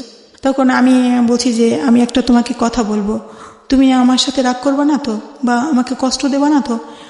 সে তখন মানে হয়ে গেছে, বলছি কি বলবো আমাকে, যে আমি তোমাকে কষ্ট দেবো বা কি এমন কথা? তাই আমি বলছি কি জানো, আমার এই বেবিটারও না হিমোফিলিয়া। তখন সে দাঁড়ানো ছিল খাটের পাশে, দাঁড়ানো থেকে বসার থেকে একদম শুয়ে পড়ছে বিছানার উপরে, শুয়ে মানে চোখটা বন্ধ করে কিছুক্ষণ শুয়ে থাকলো। মানে শুনে তখন তার অনেক খারাপ লাগলো, যে কিছুক্ষণ শুয়ে পড়লো, শুয়ে কিছুক্ষণ চোখ বন্ধ করে থাকলো। তখন আমিও কিছুই বলতেছি না, শুধু তাকে দেখতেছি, তাকে বলতেছি যে ভাবতেছি, আমার ভিতরে ভয় কাজ করতেছে যে না জানি কি বলে। তখন সে উঠে কিছু সময় কান্না করলো, তার কান্না দেখে আমিও খুব কান্না করলাম, যে এটা তো আমি বাহক, এই রোগের বহনকারী তো আমি। তার ফ্যামিলি থেকে তো এটা আসেনি। তখন আমি অনেক কান্না করলাম। তখন আবার সে কান্না থামে আমাকে সান্ত্বনা দিচ্ছে যে থাক, তুমি কান্না করো না, আল্লাহ ভরসা, আল্লাহ আমাদের দিচ্ছে, আল্লাহ সাহায্য করবে আমাদের। এটা সে একটু রাগী টাইপের, আমাকে যখন বুঝায়, সান্ত্বনা দেয়, ভালোবাসে, অনেক বাসে। যখন সামান্য একটু রাগ করে তখন মনে হয় যে কি একটা দুর্ঘটনা ঘটে যাবে, অনেক রাগ, যা পাবে হাতে কাছে ভাঙচুর করে একদম, মানে অনেক রাগ তার। আবার অনেক ভালোবাসে, যে আহারে রাগ করছি বা কিছু। সে আমার সাথে রাগ করলে কখনোই আমি প্রতিবাদ করতাম না। যখন রাগ করতাম আস্তে সামনের থেকে চলে যেতাম, গিয়ে হয়তো রান্নাঘরে বা বারান্দায় কোথাও গিয়ে চুপ করে দাঁড়িয়ে থাকতাম। আমার সামনে থাকলে হয়তো একটু বেশি রাগ করবে, তো একটু সামনে থেকে সরে গেলে হয়তো রাগটা কমবে, তো আমি সরে যেতাম। কখনোই তার প্রতি উত্তর করতাম না, রাগ করতাম না, কিছুই করতাম না। তো একটা টাইমে যখন এই সমস্যাটা, তখন আমি শ্বশুরবাড়িতে গিয়ে থাকবো, আমার পড়াশোনা শেষ, মাস্টার্স কমপ্লিট হয়েছে, এখন আমি শ্বশুরবাড়িতে থাকবো। কিন্তু সেখানে তো আমার বাচ্চা 2 ছেলের এই সমস্যা। আমি হসপিটালে যাব কিভাবে, ডাক্তার পাবো কোথায়, ইঞ্জেকশন কিভাবে দেব, বা ইঞ্জেকশন এই ঢাকার থেকে সেই ইঞ্জেকশন গাড়িতে পাঠিয়ে দিত। কখনো হয়তো দাঁত উঠছে যখন, তখন হয়তো পড়ে গেছে, ওই দাঁতটা ঠোঁট কেটে গেছে, এমন রক্ত ঝরতেছে যে অঝরে রক্ত পড়তেই আছে, রক্ত থামে না। যতক্ষণ হাত দিয়ে চাপ দিয়ে ধরি ততক্ষণ আবার জিব্বা কেটে যায়, জিব্বা তো চাপ দিয়ে ধরতে পারি না, আঙ্গুলের উপর কামড় বসাই দেয়, জিব্বা চাপ দিয়ে ধরতে পারি না, রক্ত পড়তেছে তো পড়তেই আছে। ঢাকা থেকে সেই ইঞ্জেকশন গাড়িতে পাঠিয়ে দেয়। একবার লঞ্চ, মানে ফেরি আটকাই গেল নদীতে, ফেরি যাচ্ছে না, সেই ইঞ্জেকশন ওই ড্রাইভারের কাছে ইঞ্জেকশন দিয়ে দিছে, আমরা ওখানে স্ট্যান্ডে দাঁড়িয়ে থেকে ইঞ্জেকশনটা নিয়ে নেব। কি গাড়ি, কত নম্বর গাড়ি, আমরা রাস্তায় দাঁড়িয়ে থাকতাম ওখানে, তাও ইঞ্জেকশনটা নিয়ে আমি ওখানে ডাক্তারদের দিয়ে পুশ করে দিতাম। তো এখানে যে ব্লাডের যে সাদা অংশ, প্লাজমা যেটা বলে, প্লাজমাটা দিলে যে ওটা চিকিৎসা, এটা আমরা তখন জানতাম না, শুধু ইঞ্জেকশনটাই জানতাম। সেই ইঞ্জেকশনটা ছিল 4800 টাকা দাম ওই সময়। আমার হাজবেন্ড 4000 টাকা বেতন পেত। তখন আমার ভাসুর তাকে একটা বেতন ধার্য করে দিয়েছিল 4000 টাকা, আর খাবে থাকবে। কিন্তু ওই আমার ভাসুরে কিছু দিত, এ দিত, ও দিত, এইভাবে করে কোনো মতে ইঞ্জেকশন ম্যানেজ করে তারপরে সে পাঠিয়ে দিত। সংসারের বাকি বিষয় তো বাদই দিলাম, 4000 টাকা হচ্ছে বেতন, 4800 টাকা হচ্ছে একটা ইঞ্জেকশনের দাম, দুটো বাচ্চার হিমোফিলিয়া বি। কটা ইঞ্জেকশন লাগতো মাসে? সেটা মানে একবার তো, মানে আমার মেজর ছেলেটা, ও যখন, এটা কি কোনো ফিক্সড কোনো কিছু আছে যে এই কয়টাই লাগে ইঞ্জেকশন, নাকি শুধুমাত্র সিচুয়েশন যখন খারাপ হয় তখন দিতে হয়? হ্যাঁ, যখন খারাপ হবে তখনই, মানে এটা একটু স্টকে রাখতে হয়, মানে যে কোনো সময় এটা হ্যাঁ, লাগতে এটা পারে। একদম সবসময় একটা ফ্রিজে একটা ইঞ্জেকশন রেখেই দিতে হয়, যে কখন কি দুর্ঘটনা ঘটে, এই জন্য। আচ্ছা। তখন ওর থেকে টাকা নিয়ে তারপরে ইঞ্জেকশন, তাও ইঞ্জেকশন সচরাচর পাওয়া যেত না। এই লাস্ট ফর্মা, এখানে ওইখানে, এই হসপিটালে ওই হসপিটাল, মানে পিজি হসপিটালের সামনে যে ওই যে ঔষধের দোকানগুলি, ওখানে ধানমন্ডিতে বিভিন্ন জায়গায় খোঁজ করতে, পাওয়া যেত না, খুঁজে তারপরে যদি পাইতো তো ওইটা পাঠিয়ে দিত। তো হ্যাঁ, ইঞ্জেকশনটা পাঠিয়ে দেওয়ার পরে ওই ইঞ্জেকশন আমি পুশ করতাম। একবার ও হাঁটতেছে উঠান দিয়ে, তখন মুরগির বাচ্চা নিয়ে হাঁটতেছে, মুরগি, তো ও তো আর বোঝে না যে মুরগির বাচ্চা ধরলে কি হবে। তো মুরগির বাচ্চাটা ধরতে গিয়ে, তখন ও ধরতে গেছে, তখন মুরগিতে এসে ওর গায়ে এভাবে ছোবল মারছে। পরে ও হা করে চিৎকার করছে, ওর দাঁতের পাশে এসে মুরগিতে একটা ঠোকর মারছে। পরে ওই দাঁতটা নড়ে গেছে। তখন ওর বয়স 1 বছর, দাঁতটা নড়ে গেছে। তখন ওই ইঞ্জেকশন দেওয়ার পরে রক্ত থামছে, কিন্তু আবার জিব্বা দিয়ে তখন দাঁতটা আবার কি করতেছে, তখন ওখান দিয়ে আবার ব্লিডিং শুরু হয়েছে, আবার রক্ত পড়া শুরু হলো। আবার সেই ইঞ্জেকশন দিতে হলো দ্বিতীয়বারে। তো 4800 টাকা একটা ইঞ্জেকশন, তারপরে আর একটা ইঞ্জেকশন। তখন কি করব? তখন আমার মা দিয়েছে, মানে বোন দিয়েছে, মানে এমন করে টাকা ম্যানেজ করে আবার আর একটা ইঞ্জেকশন দিলাম। এমন করে তারপরে 7ম দিনে আবার ব্লিডিং শুরু, আবার রক্ত পড়া শুরু হলো ওই দাঁত দিয়ে। ওইটার দাঁতটা হতে না হতেই, মানে ছোট মানুষ, ও জিব্বা দিয়ে নাড়া দিচ্ছে, আবার রক্ত পড়া শুরু হয়ে গেছে। তখন একটা পর্যায়ে কি করব, মানে ওর স্বাস্থ্য অনেক ভালো ছিল, আর ওর ভেইনও পাওয়া যেত না, ইঞ্জেকশনটা পুশ করতে অনেক কষ্ট হতো ওর। তখন ওকে ঢাকায় নিয়ে আসলাম। ঢাকায় নিয়ে এসে তখন ওকে পিজি থেকে আবার টেস্ট করলাম। ওই টেস্ট করে ওই টেস্ট দিল, ওই টেস্ট করা হলো যে ওর % কত আছে, 1.7 ছিল ওর, আমার ওই বাচ্চার থেকেও কম। তো টেস্ট করার পরে তখন ওই ইঞ্জেকশন দিল, মানে ইঞ্জেকশন দেওয়ার পর তৃতীয় ইঞ্জেকশনটা দেওয়ার পরে তারপরে কিছুদিন মানে খুব সতর্কতার সাথে আস্তে আস্তে ওই জায়গাটা শুকিয়ে গেলো, ঔষধ খেলো, তারপরে ভালো হলো। পরে সিদ্ধান্ত নিল যে ওই সময় আমি কিছু জমি, আমার বাবা, এর আগে আমার বাবা মারা গেছেন, তার 3 মাস আগে বাবা মারা গেছেন ওই সমস্যার আগে। তখন আমার ভাই, মা, তারপরে সবাই বলছে যে তোমার শ্বশুরবাড়ি তো একদম গ্রামের দিকে, অজপাড়া গায়ে, তো এখানে কিছু জায়গা দিয়ে এখানে একটু ঘর তোলো, এখানেই থাকো, আমাদের এখানেই থাকো। পরে আমাদের বাবার বাড়িতেই মানে একটু জায়গা দিছে যে ঘর তোলার জন্য। তখন ওখানে আমার বাবার যে কিছু জমি, ওই জমিটা আবার বিক্রি করতে বললো। আমি যে একটা অংশ পাবো ওখানে ধানের জমিটা, ওই জমিটা বিক্রি করে ওখানে আর কি একটা ঘর তুললাম। তো ঘর তুলে ওখানেই আমি ছিলাম। তো এর মাঝে আবার আমার সেজ বোনের যে হিমোফিলিয়া পেশেন্ট ছিল, তার সেজ বোনের ছেলের এক ছেলে হিমোফিলিয়া, কিন্তু তার হাজব্যান্ড ঠিক স্বাভাবিকভাবে জিনিসটা মেনে নেয়নি। আমার ছেলের এরকম সমস্যা হচ্ছে, আমার দ্বিতীয় ছেলেরও এরকম সমস্যা, প্রথম ছেলের সমস্যা। তখন সে ভাবছে যে আমার ছেলের সমস্যা আমি আবার ভেবে নিলে আবার ওই ছেলেরও এই সমস্যা হবে। এটা চিন্তা করে সে বিবাহ করলো গোপনে, সে কারো কাছেই বলেনি। বিবাহ করলো, বিবাহ করে তারপরে আমার বোনকে ডিভোর্স লেটার পাঠিয়ে দিল।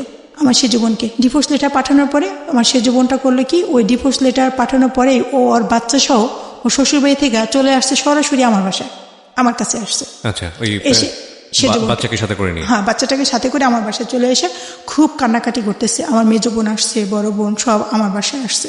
এসে বোন আমি আমার কাছে শেয়ার করতেছে, দেখ এরকম এরকম আমাকে ডিভোর্স যেটা পাঠিয়ে দিচ্ছে, এটা আমার একটা ছেলে একটা মেয়ে, আমার এই 19 বছরের সংসার, আমার কি হবে। এসে মানে খুব কান্নাকাটি করতেছে। তখন আমারও খুব খারাপ লাগতেছে, আমার বোনদেরও খুব খারাপ লাগতেছে। আমার বোন বলতেছে যে এভাবে তো ওকে ছেড়ে দেওয়া যায় না, তো অন্যতর বিবাহ করছে করুক, কিন্তু ওকে ডিভোর্স দেবে কেন? মানুষের দুইটা বউ থাকতেই পারে। তো হ্যাঁ, অসুস্থ, ঠিক আছে, তো সুস্থ বাচ্চা দরকার, তুই অন্য জায়গায় বিয়ে করছিস, তা আমাদের সাথে শেয়ার করলেই হতো। তা আমরা এটা মেনে নিতাম, যেহেতু আমাদের যেটা জেনেটিক সমস্যা, এটা আমরা মেনে নিতাম। তো পরবর্তীতে সে করলো কি, একটা মামলা দিয়ে দিল। যখন সে বিবাহ করছে, আমার সে জীবনের হাজবেন্ড বিবাহ করার পরে প্রথমেই ওকে ডিভোর্স দেয়নি, ও গোপন ছিল, বিবাহটা গোপন ছিল। তো একটা টাইমে ও বিভিন্ন ধরনের কথা বলতো, তোকে এবার বাদ খাওয়াবো, তাই এই সেই, তোকে তো কবেই তালাক দিয়ে দিছি, তুই যাস না কেন, এরকম কথা বলতো, অনেক কষ্ট দিয়ে কথা বলতো, ওগুলি আমাদের সাথে শেয়ার করতো। তো একটা টাইমে যখন আমার সেকেন্ড বাচ্চাটার যে একটা মাসেই 3টা ইঞ্জেকশন লাগলো, তখন আমার হাজবেন্ডের মন অনেক খারাপ হয়ে গেল। তখন সে আমার সাথে ভালোভাবে আচরণ করতো না, আমার কাছ থেকে একটু দূরে দূরে থাকতো, আর বলতো যে তোমরা আমাকে ঠকাইছো, আমাকে কষ্ট দিছো, আমাকে ঠকাইছো, আমরা যাই না শুই না আমার সাথে এরকম করছো, তোমরা জানো যে তোমাদের ভিতরে এই রোগ, আমার কিছু বলো নাই, এ ধরনের কষ্ট দিত। আমার ভবিষ্যৎ কি, আমি কি নিয়ে থাকবো, এটা বলতো। আমার দুলাভাইয়ের কাছে বলতো, লোকজনের কাছে বলতো, ওরা আমার কাছে বলতো। তখন আমার অনেক মন খারাপ লাগতো, অনেক কষ্ট পেতাম। কিন্তু আমি তাকে বলিনি যে তুমি এর কাছে এটা বলছো, এটা বলছো, আমি ধরা দিতাম না তাকে, আমি আমার মতোই থাকতাম, আমি কিছুই বলতাম না। বরং তাকে যে আমি ভালোবাসি আরো বেশি বেশি, মানে সে আমাকে ডাক দেওয়ার আগেই তার সামনে চলে যেতাম, মানে সে কিছু বলার আগেই সামনে থাকতাম, কিছু বলবে মানে এটা সুযোগ ছিল না, মানে এও করতাম না। তো আমার ওই ছোট বাচ্চা ছোট, তারপরে আমি ওখানে একটা কিন্ডারগার্টেন স্কুলে মাস্টারি করি, যে ওই ছোট অসুস্থ বাচ্চা নিয়ে আমি কোথায় চাকরি করতে যাব, ওদের কে দেখবে? তখন আমার বড় বাচ্চাটা যে 17 বছর বয়স, ওকে স্কুলে দিতে হবে।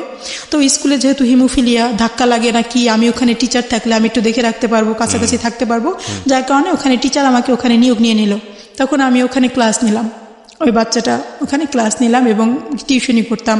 কিছু টাকাটা পেলে ও খুশি হবে, আমার হাজবেন্ডের কাছে টাকাটা এভাবে ধরে দিতাম, দেখো আমি এই টাকাটা পেয়েছি, এই আজকে খুশি রাখার চেষ্টা, খুশি রাখার জন্য আমি এটা করতাম। আবার আমার মা কিছু কিছু টাকা দিতেন, আমার বাবা মারা গেছে, পেনশনের টাকা। এদিকে তো আবার একটা দুর্ঘটনা ঘটলেও, যেটা আপনার বোনের ক্ষেত্রে হলো, যে তার ডিভোর্সটা হয়ে গেল।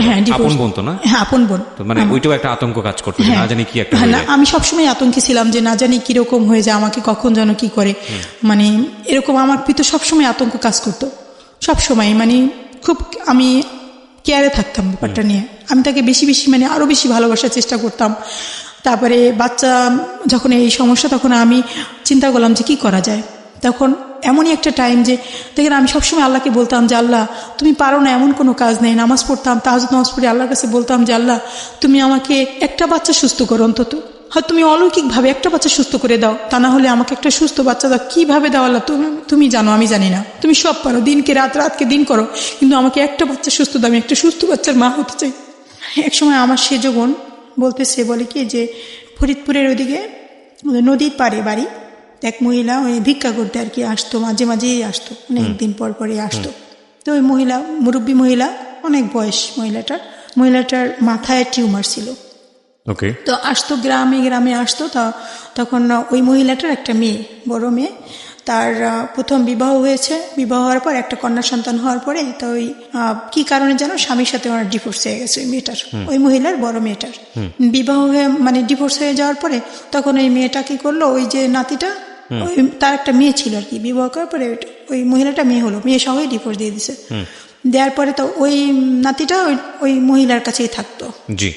থাকার পরে ওই তার মেয়েটা ঢাকা গার্মেন্টসে চাকরি করতো। আচ্ছা। কোথায় যেন চাকরি করতো। চাকরি করার পরে একটা টাইমে একটা ছেলের সাথে তার পরিচয় হলো। পরিচয় হওয়ার পরে তাদের বাড়ি হচ্ছে ফরিদপুরে, নদীর পাড়ে আর কি, একই এলাকায়। তা ওই যখন পরিচয় হলো, পরিচয় হওয়ার পরে ওরা একা একা বিয়ে করছে। আচ্ছা। বিয়ে করার পরে তা ওই যেহেতু ওর আগে বিয়ে আছে, একটা বাচ্চা আছে, এটা ওর ফ্যামিলি মানে নেই, মানে নেয়। তারপরে মহিলাটা যখন 6 মাসের বাচ্চা পেটে, ওই এই বাচ্চাটা আর কি, জি, 6 মাসের পেটে, তখন সে বাড়িতে গেল। বাড়িতে যাওয়ার পরে একটা টাইমে বিবাহ নিয়ে অনেক বড় ভাই, তারপরে মা, তাদের সাথে অনেক গন্ডগোল হলো। তোর বউ নিয়ে কোথায় যাবি, যা, এই বউ নিয়ে বাড়িতে আশ্রয় নেই, এরকম অনেক বকাঝকায় এসে অনেক কিছু করলো।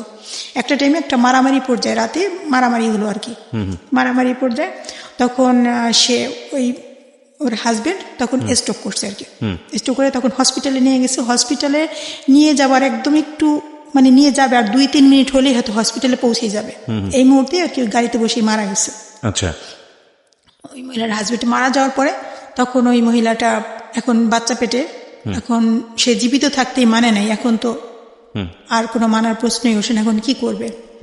তখন ও একা একা বিবাহ করছে, আবার এই স্বামী মারা গেল এদিকে। তখন ওই যে ওর বাবার বাড়ির দিকে কেউকে মানে মহিলা জানাবে না যে তার এরকম হয়েছে, এক একজন এক এক কথা বলবে, এই বাচ্চা কোথা, স্বামী দেখলাম না, তার বাচ্চা আসলো থেকে, মানে এরকম কিছু বলবে। এজন্য ওই গার্মেন্টসে ঢাকায় যে থাকতো, এখন সে সরাসরি ওই মহিলাটা, যে বৃদ্ধ মহিলাটা, সে তার বাড়িতে নিতে চাচ্ছে না। ওরা গরিব, খুব ছোট একটা ঘর।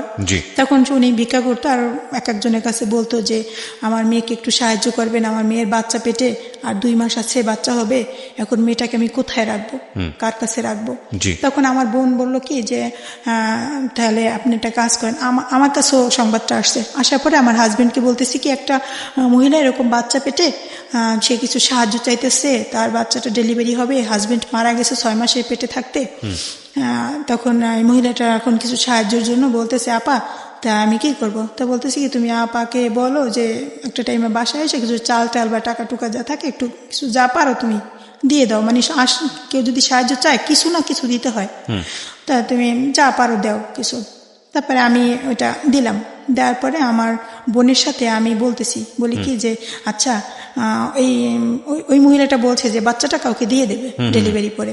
পরে আমি আমার বোনের সাথে শেয়ার করতেছি, বড় বোনের সাথে, যে আপা এই বাচ্চাটা যে দিয়ে দেবে, আচ্ছা এই বাচ্চাটা আমরা রাখতে পারি না, আমার তো 2 ছেলের হিমোফিলিয়া, এই বাচ্চাটা যদি আমরা রাখি তাহলে ভালো হয় না।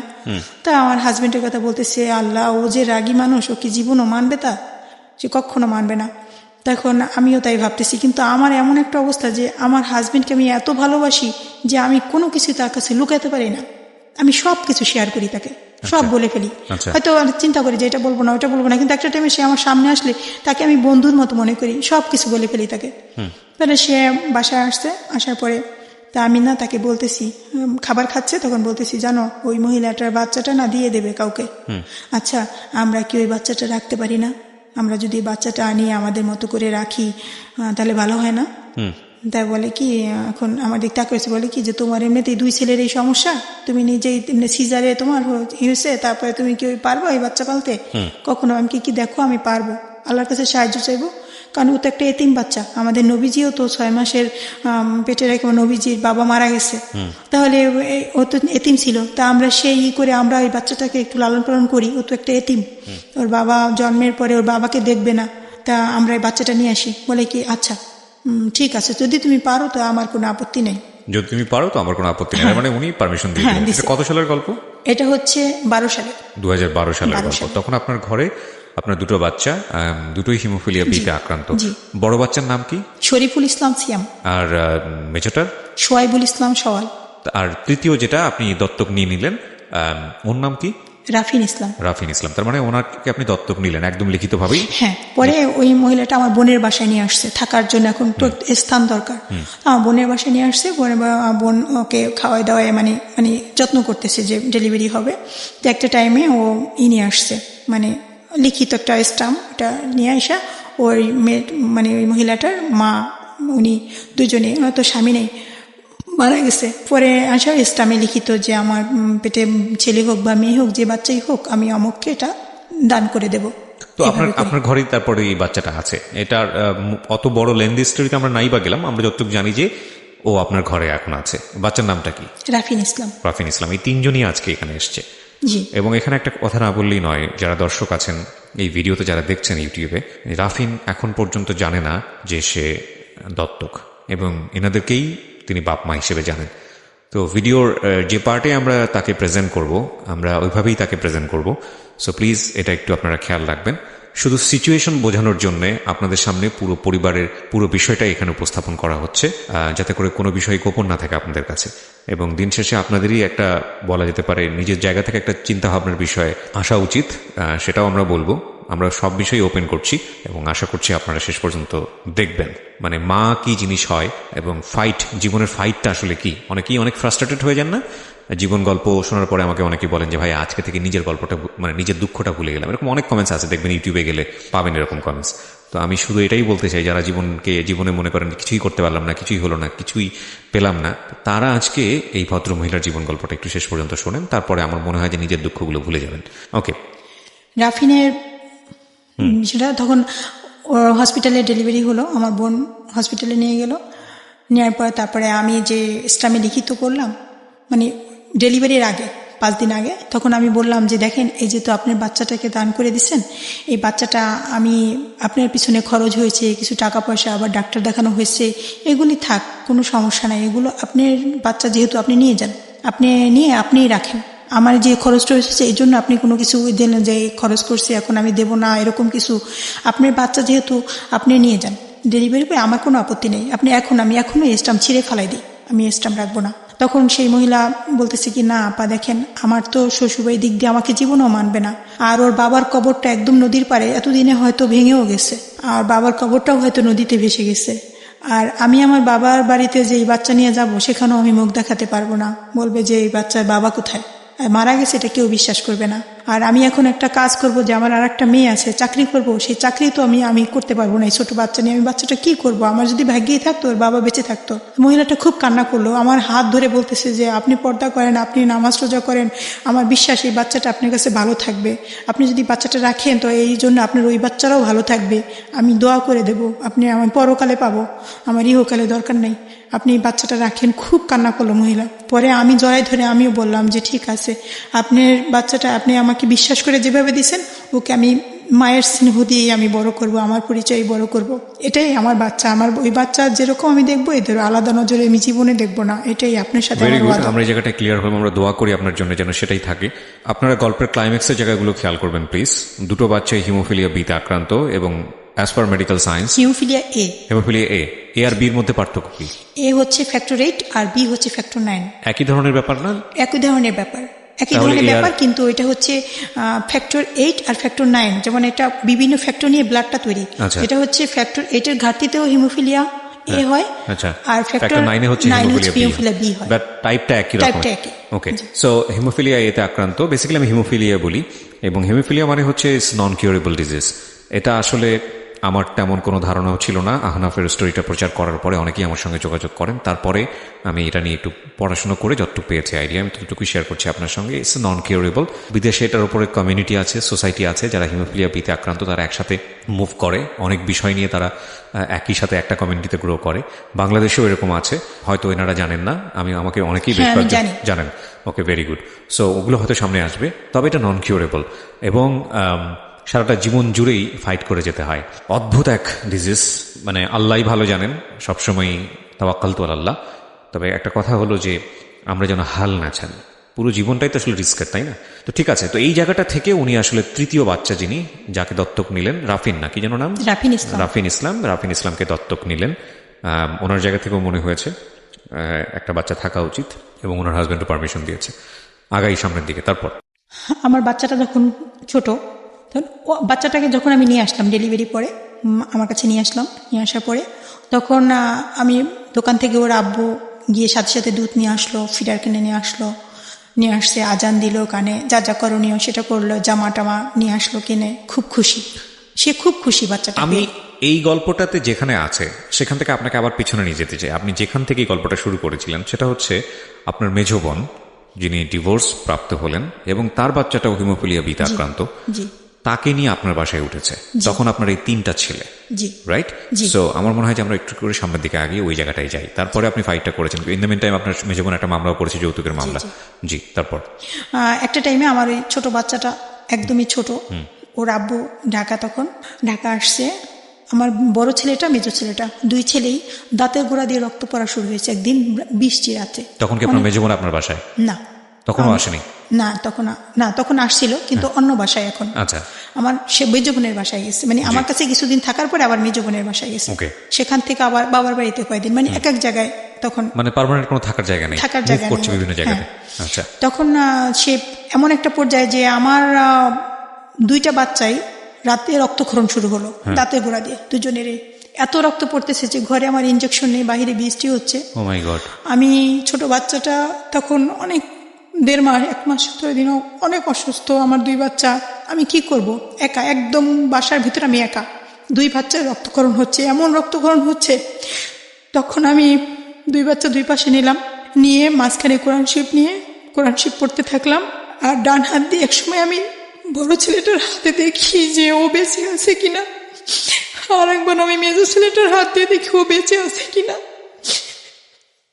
তখন আমি এটাও চিন্তা করতেছি যে ওরা মারা গেলে আমি তো বাবার বাড়িতে থাকি, ওকে কোথায় নিয়ে যাব, কি করব, আমার শ্বশুর বাড়িতে নিয়ে যাব না বাবার বাড়িতে, কোথায় মাটি দেবো। এটা একটা মায়ের জন্য যে কত কষ্টকর চিন্তা। অনেক রক্তক্ষরণ, শরীর কেমন ঠান্ডা হয়ে আসতেছে, অনেক রক্তক্ষরণ হচ্ছে।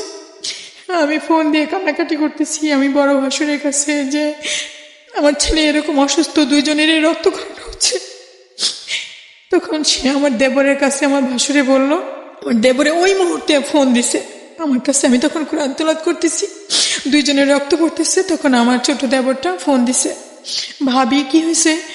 আমি বলি আমাদের 2 ছেলেরই আমার রক্তক্ষরণ হচ্ছে, অনেক রক্তক্ষরণ হচ্ছে, না জানি সকাল পর্যন্ত ওকে আর আমার কোলে পাবো কিনা। তো এখন কি করতে হবে আমাকে জিজ্ঞেস করতেছে। আমি বলি কি ওদের ইঞ্জেকশন দিতে হবে, ফ্যাক্টরিটা ইঞ্জেকশন, যে একটা ইঞ্জেকশনের দাম 4800 টাকা, আমার 2 ছেলের এই সমস্যা, আমার ইঞ্জেকশন লাগবে। তখন বলতেছে যে ইঞ্জেকশন দিয়ে কি হবে? আমি বলি ইঞ্জেকশন দিলে তো কিছু সময়ের জন্য রক্তটা চেক দেবে। বলতেছে ইঞ্জেকশন দেওয়া দরকার নাকি, মানে খুবই করে বলতেছে ইঞ্জেকশন দেওয়া দরকার নাকি, ইঞ্জেকশন দিয়ে থামাবেন 2 দিন পর তো আবারও রক্ত পড়বে, কি দরকার আছে ইঞ্জেকশন দেওয়ার? এ বলে সে ফোনটা রেখে দিছে। তখন আমি অনেক কান্না করলাম যে এটা কি কোনো মাকে বলা তার ঠিক হয়েছে? মানে চতুর্দিকে সমস্যা, আমি কি করব আমি ভাবতেই পারতেছিলাম না। এভাবে কোরআন তেলাওয়াত সারাটা রাত আমি বসে বসে কাটালাম, আর ওভাবে রক্ত পড়তেছে। একটা টাইমে দেখি আমার মেজো ছেলেটা রক্তটা থেমে গেছে, রক্তটা পড়তেছে না, ওইখানে বড় একটা মাচার মতো হয়ে আছে একেবারে ভিতরে, মানে একটা বড় একটা মাচার মতো দলার মতো হয়ে আছে, রক্তটা পড়তেছে না। আর বড়টা দিয়ে রক্তও পড়তেছে, একটু একটু পড়তেছে। তবে একটা টাইমে সকালের দিকে একটু একটু করে এই পরে আবার থামে, একটু পরে আবার থামে, এরকম করতে করতে পরবর্তীতে ইঞ্জেকশন আনা হলো। মেজো বাচ্চাটার রক্তটা ওভাবেই অনেক দিন রয়ে গেল, একজনকে ইঞ্জেকশন ম্যানেজ করে দিলাম, আর একটাকে দিতে পারলাম না, পরে অনেক দিন এই অবস্থা গেল। কারণ আমার যে বোনের হাজবেন্ড যে ডিভোর্স দিয়ে দিছে, তখন ওই বোনের হাজবেন্ড কি করলো, প্রথম কার কাছে গিয়ে আসলো, আমাদের বাসায় আসলো, এবং আমরা সেখানে সাক্ষী আছি। সে কি করলো, আমার বড় বোন, মেজো বোন, সেজো বোন, আমি 3 জনের নামে ডাকাতি মামলা দিল, আমার বোনেদের নামে, আমার নামে ডাকাতি মামলা দিল যে আমার বাসায় সব মাল সামানা লুটফাট করে সবকিছু নিয়ে গেছে, মামলা দিল। এবং আমার হাজবেন্ডের নামেও মামলা দিল।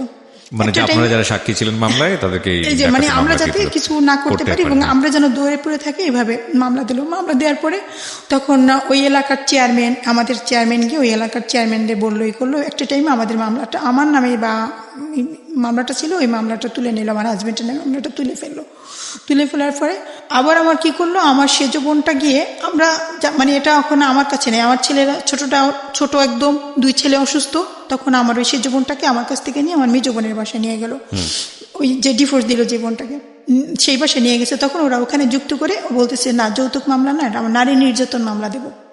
তখন শিশু নারী নির্যাতন মামলা দিয়ে দিল। আপনাদের না, ওই আমার বোনের হাজবেন্ডের নামে। আচ্ছা শিশু ও নারী নির্যাতন মামলা দিয়ে ওকে অ্যারেস্ট করালো। আচ্ছা অ্যারেস্ট করার পরে তারপর লোকজন সবাই ধরলো যে তোমাদের নামে কোনো মামলা দিবে না, ঠিক মতো খরচ টরচ দিবেই করবে, তুমি মামলাটারে ছাড়াই আনো, তুমি ই করো। তো 18 দিন ছিল আর কি জেলখানায়। তখন আমার বোনে গিয়ে আবার সেই নিজে আবার মুক্ত করে নিয়ে আসছে, কিন্তু মামলাটা আর তোলে নেই, তাকে মুক্ত করে নিয়ে আসছে, ছাড়াই নিয়ে আসছে। তখন মামলাটা আর তোলে নেই। সে করছে কি, ওখান থেকে বের হয়েই সে ঢাকায় এসে অন্য একজনকে বাদী বানায় তখন আমার হাজবেন্ডের নামে ছিনতাই মামলা দিয়ে দিল। ছিনতাই মামলা দিয়ে আমার হাজবেন্ডের নামে দিল, আর দুইজন বেনামি দুইজন দিয়ে তাকে 1 নম্বর আসামি বানায় তার নামে ছিনতাই মামলা দিয়ে দিল। মামলা দিয়ে রমজান মাস প্রথম রোজা, তখন রাত্র 2:30 বাজে। ওই সময় আমার দরজা নক করতেছে। কে? বলতেছে আমরা থানা থেকে আসছি, আপনার নামে মামলা আছে, আপনি দরজাটা খোলেন। তখন মানে চতুর্দিকে পুলিশ, আমার বাসার চারপাশে পুলিশ চলে আসছে। তখন আমার পিছনের আমি দরজাটা খুলছি, পিছনে দেখি দরজা বাহির দিয়ে লাগানো, জানালা খুলছি দেখি বাহিরে পুলিশ দাঁড়ানো চতুর্পাশে, মানে দরজাগুলি লাগাই দিচ্ছে। বলছে যে কোনো চালাকি করার চেষ্টা করবেন না, দরজা খুলেন।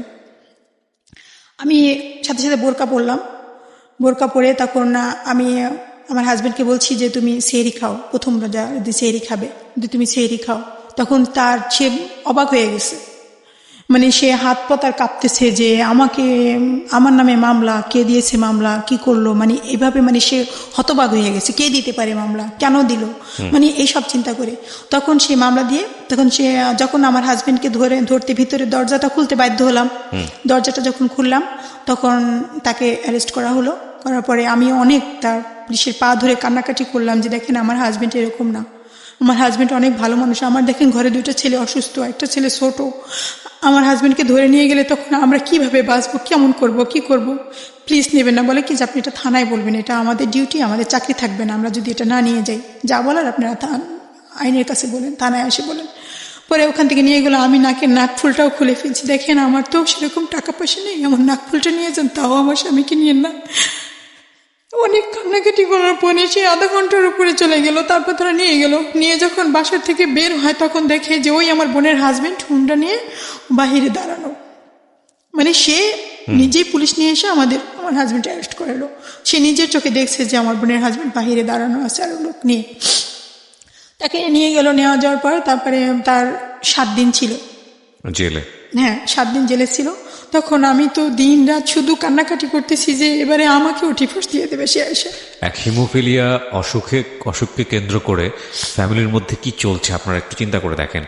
ওনার মেজ বোনের যদি এই হিমোফিলিয়া বিটা না থাকতো ওনার বাচ্চার, তাহলে হয়তো ডিভোর্সটা হতো না। এবং এনার যে 2 বাচ্চাটা, সেই হিমোফিলিয়া যদি না থাকতো তাহলে হয়তো ওনার বাবাকে, মানে ওনার হাজব্যান্ড, মানে যিনি এখানে এসছেন শারমিন, তার হাজব্যান্ডকে হয়তো এরকম বিপদে না পড়তে হতো না। মানে এই একটা অসুখকে কেন্দ্র করে এই পুরো ফ্যামিলিতে কি ভয়ঙ্কর রকমের ঘটনাগুলো ঘটে যাচ্ছে। ওকে, তারপর যখন তাকে 7 দিন পরে তখন তার যখন হয়ে আসলো, সে ওখানে তখন আমাদের বুরঘাট, মানে আমাদের ওই এলাকায় একটা ক্লিনিক ছিল, ওখানে চাকরি নিল। ঢাকার থেকে গিয়ে ওই হোটেলে তখন বন্ধ হয়ে গেল, ওখানে গিয়ে একটা চাকরি নিয়েছে। তো চাকরি নেওয়ার পরে তখন ওখানে প্রতিদিনে তার হাজিরা খাতায় তার স্বাক্ষর আছে। তা হাজিরা খাতার সেই বইয়ের পৃষ্ঠাগুলি ফটোকপি করে তারপরে সব ইটি করে, ঢাকার মামলা, সে ওই সময় ঢাকায় সে কি করে এয়ারপোর্ট ছিল ওই টাইমে, তো সে এখানে চাকরি করলো, এভাবে বিভিন্ন দেখায় তাকে জামিন করানো হলো। 7 দিন পরে নিয়ে গেলাম। আমি তো ভয়ে অস্থির যে আজকে আমাকে মেরেই ফেলবে, না জানি কি হয়। তো ওই দিন আমাকে কিছুই সে বলে নাই, ধীরে ধীরে বলা শুরু করলো। মানে আর নিতে পারতেছিল না বেসিক্যালি উনি, যে এত চাপ কেন আসবে মানসিকভাবে। মানে তোমার একটা হচ্ছে সন্তানের জন্য হচ্ছে, আর একটা তোমার বোনের জন্য হচ্ছে। এটা হচ্ছে আমার শ্বশুরবাড়ির দিক থেকে একদম, মানে যতটুকু আমার প্রতি ছিল, আর এখন এই মামলার পরে তাদের মান সম্মানে হানি হয়েছে। এখন আমার শ্বশুর বাড়ির দিক থেকে মানে ভাসুর দেব তারা মানে সবাই আমার প্রতি একটা হয়ে গেল অনিয়া, মানে আমার প্রতি যে তার কারণে আমাদের বাড়ির ইজ্জত নষ্ট হলো। তারপরে এই ছেলে অসুস্থ, জীবনও এই রোগ ভালো হবে না, তারপরে আবার জেল খাটলো, মানে এইসব কিলে তোকে কেন মামলা দিবে, তোকে কেন জেল খাটাবে, তুই কি করেছিস, তুই ওই ফ্যামিলিতে তুই কেন এখনো আছিস, এরকম করে তার সবাই বলা শুরু করলো। একটা টাইমে সে আমার প্রতি মানে একটা টর্চারিং অত্যাচার শুরু হয়ে গেল। তখন ওই টাইমে আমার বড় ছেলেটা ক্লাস 4-এ, ও স্কুলে গেছি, স্কুলে থেকে ছুটির পরে যখন বের হচ্ছে তখন ও পড়ে গেছে। পড়ে গিয়ে ওর হাঁটুতে ব্যথা পেল, প্রচন্ড রকমের ব্যথা পেল, হাঁটুটা ফুলে এত মোটা হয়ে গেছে যে খাটের উপরে কেউ উঠলেও ও কান্না করতো। এত মোটা হয়ে গেছে যে চিকিৎসার ওই নাই। আর ওই বাচ্চাকে দুধ কিনে খাওয়াতে হয়, সেই খরচ, আমাদের খরচ, এত টাকা কোথা থেকে আসবে? তখন ওর চিকিৎসা আর করাতে পারলাম না। তখন ও ক্লাস 4-এ একটা বছর পুরা পরীক্ষার সময় ও ভ্যানের উপর শোয়াই নিয়ে পরীক্ষা দেওয়া হতো। একটা বেঞ্চের উপর পা টান করে রাখতো, আর এইভাবে করে কোনো মতে একটু লিখে লিখে পরীক্ষা দিয়ে আসতো। ক্লাস 4 পরীক্ষা দিল, 5-এ সমাপনী পরীক্ষা, অনেক কষ্ট করে ওকে পরীক্ষা দেওয়ালাম। সমাপনী পরীক্ষা দেওয়ার পরে ঢাকা হিমোফিলিয়া সোসাইটিতে ওখানে আমি ফোন দিলাম, নম্বর সঙ্গে ফোন দিলাম। ফোন দেওয়ার পরে ওখানে হিমোফিলিয়া সোসাইটির আগেই আমি, এটা একটু বাদ হয়ে গেছে, হিমোফিলিয়া সোসাইটির সংবাদ দিয়ে ওখানে হিমোফিলিয়া সোসাইটি ওদের সদস্য করলাম আমি। ওখান থেকে আমি জানলাম কিভাবে এই রোগের কি করতে হয়, বরফ দিতে হয়, তারপরে ইনজেকশন দিতে হয়। এটা আমি মানে মোটামুটিভাবে একটু নিতাম, কিন্তু এখন যেটা জানি এতটা জানতাম না তখন। এতটা এরাও ততটা প্রচারে আসে নাই, আবার এখন বর্তমানে তারা যতটা করতে পারছে। পরবর্তীতে আমি ফোন দিয়ে তখন বলে যে আপনি ঢাকায় আসেন, ওকে ফিজিওথেরাপি দিতে হবে। ঢাকায় এসে ফিজিওথেরাপি দেন।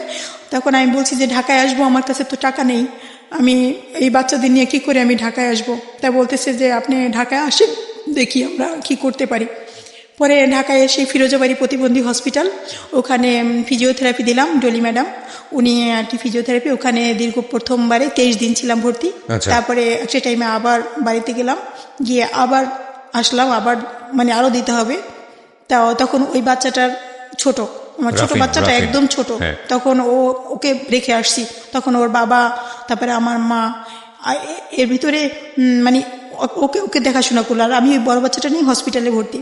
তারপর এখন হসপিটালের অন্যান্য যখন হিমোফিলিয়া রোগী আরও আছে, আবার অন্যান্য রোগীরাও আছে, প্রতিবন্ধী বাচ্চাদের মায়েরা আছে, তখন বলতেছে দেখেন আপনার তো 2 বাচ্চার এই সমস্যা, আপনি গ্রামে গেলে এই ছেলেটা আবার পঙ্গু হয়ে যাবে। এখন তো হুইল চেয়ার নিয়ে, তারপরে একটু হুইল চেয়ার নিয়ে করতো, তো বলছে যে হসপিটালে হুইল চেয়ার নিয়ে টয়লেটে যেত, আমি ওখান থেকে ধরে নিয়ে আবার গোসল করাতাম, আবার ব্লাড নেওয়া লাগতো, ওভারব্রিজ করে ওভারব্রিজ পার করে নিয়ে এই হসপিটালে নিতাম, ওইখানে থেরাপি দিতাম, ওইখানে ব্লাড দিতাম, এভাবে দৌড়াদৌড়ি করলাম।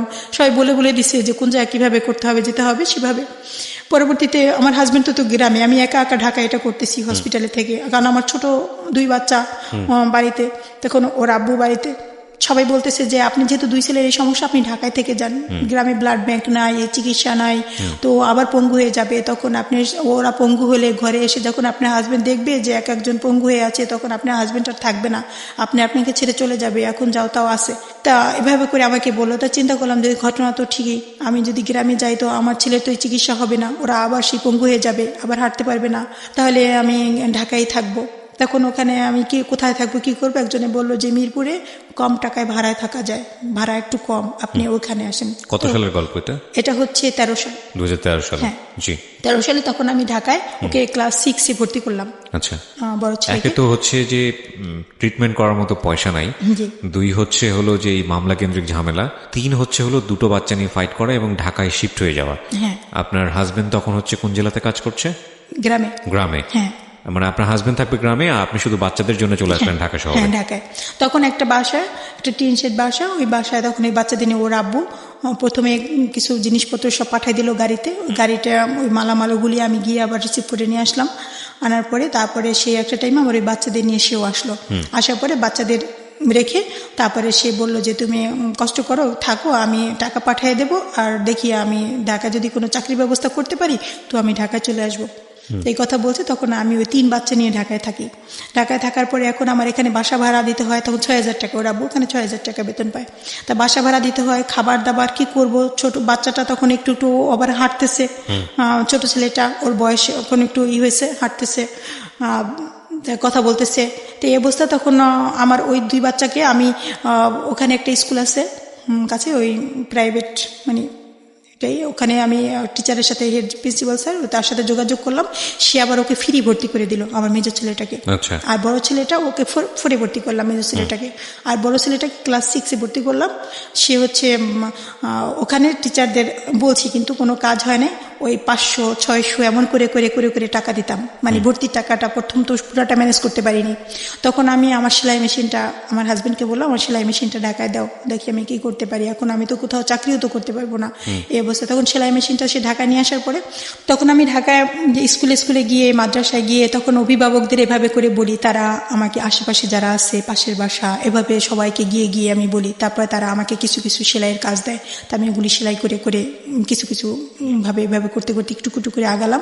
পরে একটা টাইমে তখন 13 মাস পার হয়ে গেল। 13 মাস পার হওয়ার পরে আমার হাজবেন্ড ঢাকায় চলে আসলো। শিফট করলো ঢাকাতে? হ্যাঁ, ঢাকায় তখন বনানী ক্লিনিকে সে চাকরি নিল। সেখানে তাকে 10,000 টাকা বেতনে তখন ওখানে চাকরি নিল বনানী ক্লিনিকে। তখন তার যাওয়া আসা ভাড়া 1500 টাকা চলে যেত মাসে, আর 8,500 টাকা তখন ছিল। তখন সে ঢাকায় থাকে আমাদের কাছে। থাকার পরে সে এভাবে করে ওর ক্লাস 8-এ যখন পড়ে আমার ছেলে, তো 8-এ পড়ার পরে ওভাবে করে আমরা চলতে থাকি। মনে এর ভিতরে মানে যে টাকা সে পায় বা আমি পাই, তাই দিয়ে আমাদের যে ছেলের যে চিকিৎসা বা খাওয়া দাওয়া, সে যে কি অবর্ণনীয় সেটা আমি এখানে বলতে পারবো না। মানে এত কষ্ট করে আমরা চলছি, তারপরও চিন্তা করলাম যে না, তারপরে তো সবাই এক জায়গায় আসি বা যতটুকুই চিকিৎসা পাচ্ছি।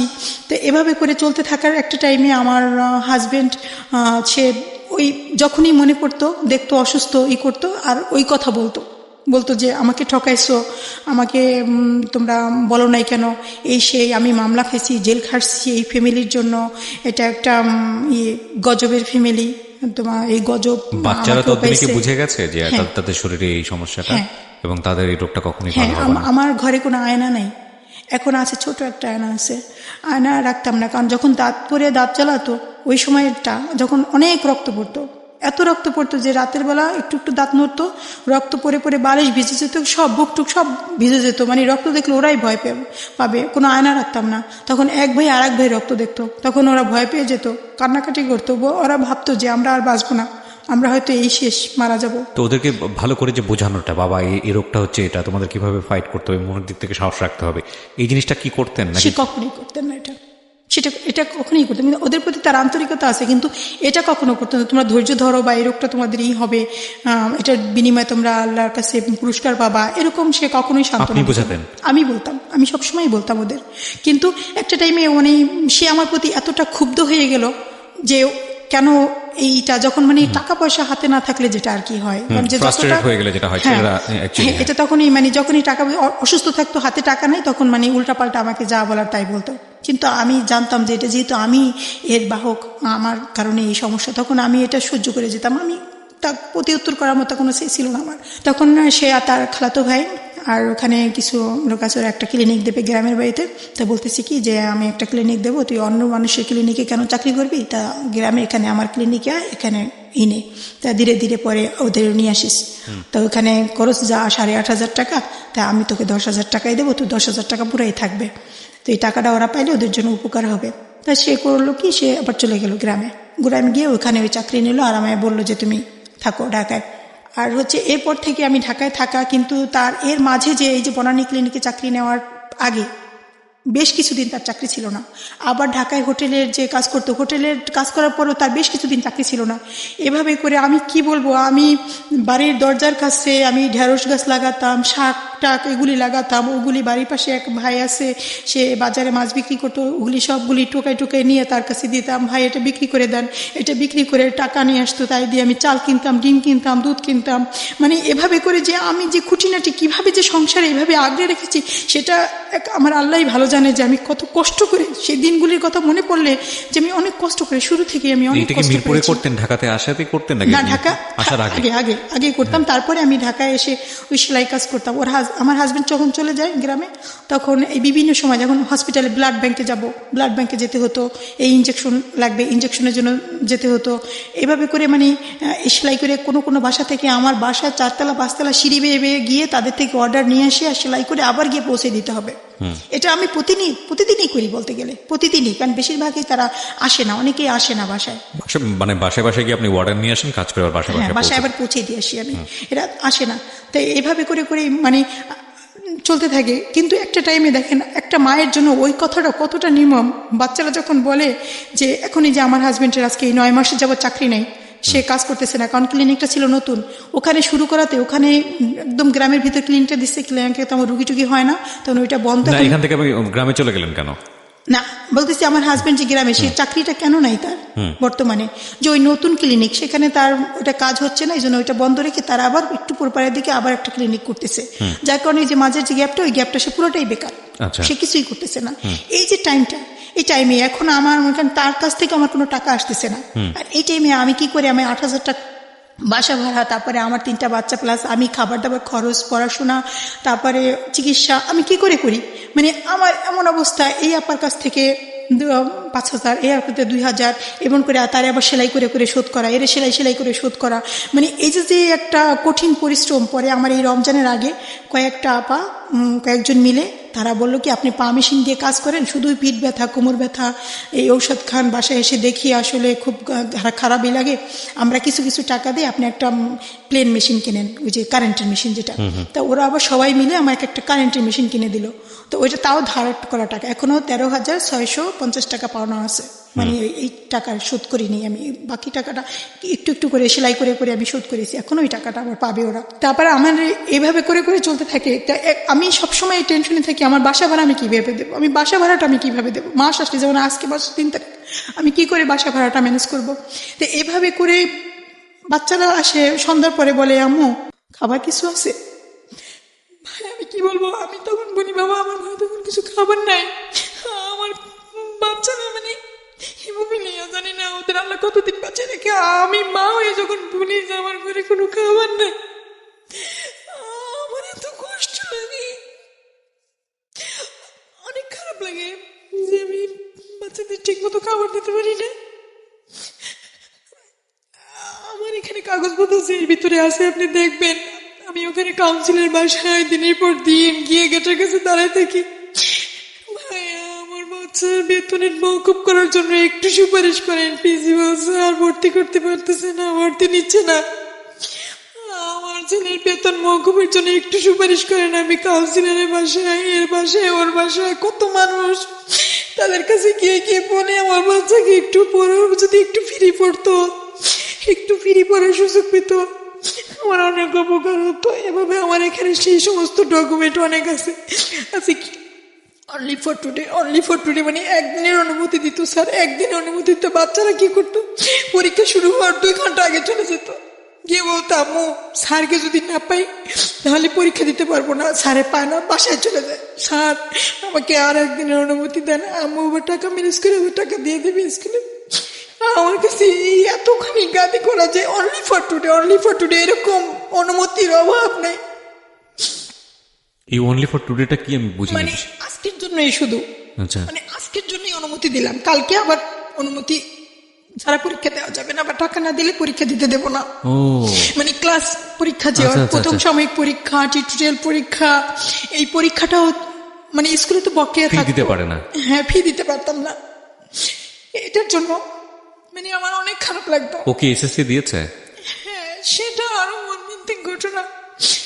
এই 19 সালের পরীক্ষার্থী আমার ছেলে, বড় ছেলে, ও পরীক্ষা দিচ্ছে, পরীক্ষা ভালোভাবে দিচ্ছিল, ক্লাসে খুব ভালো ছিল। আমার মেজর ছেলেটাও, আমি সব কাগজপত্র আছে, ক্লাসে গত এইটা ছিল 3, এখন ক্লাসে 5 রোল, সায়েন্স নিয়ে পড়তেছিল। আমার ছেলে পরীক্ষা দিচ্ছে আইসিটি পরীক্ষা, 25 নম্বরের পরীক্ষা, যেটা 25 মিনিটের পরীক্ষা। আইসিটি পরীক্ষার দিন সকালবেলা ওকে আমি তুলতেছি, বলতেছি কি আব্বু পরীক্ষা দিতে যাবা।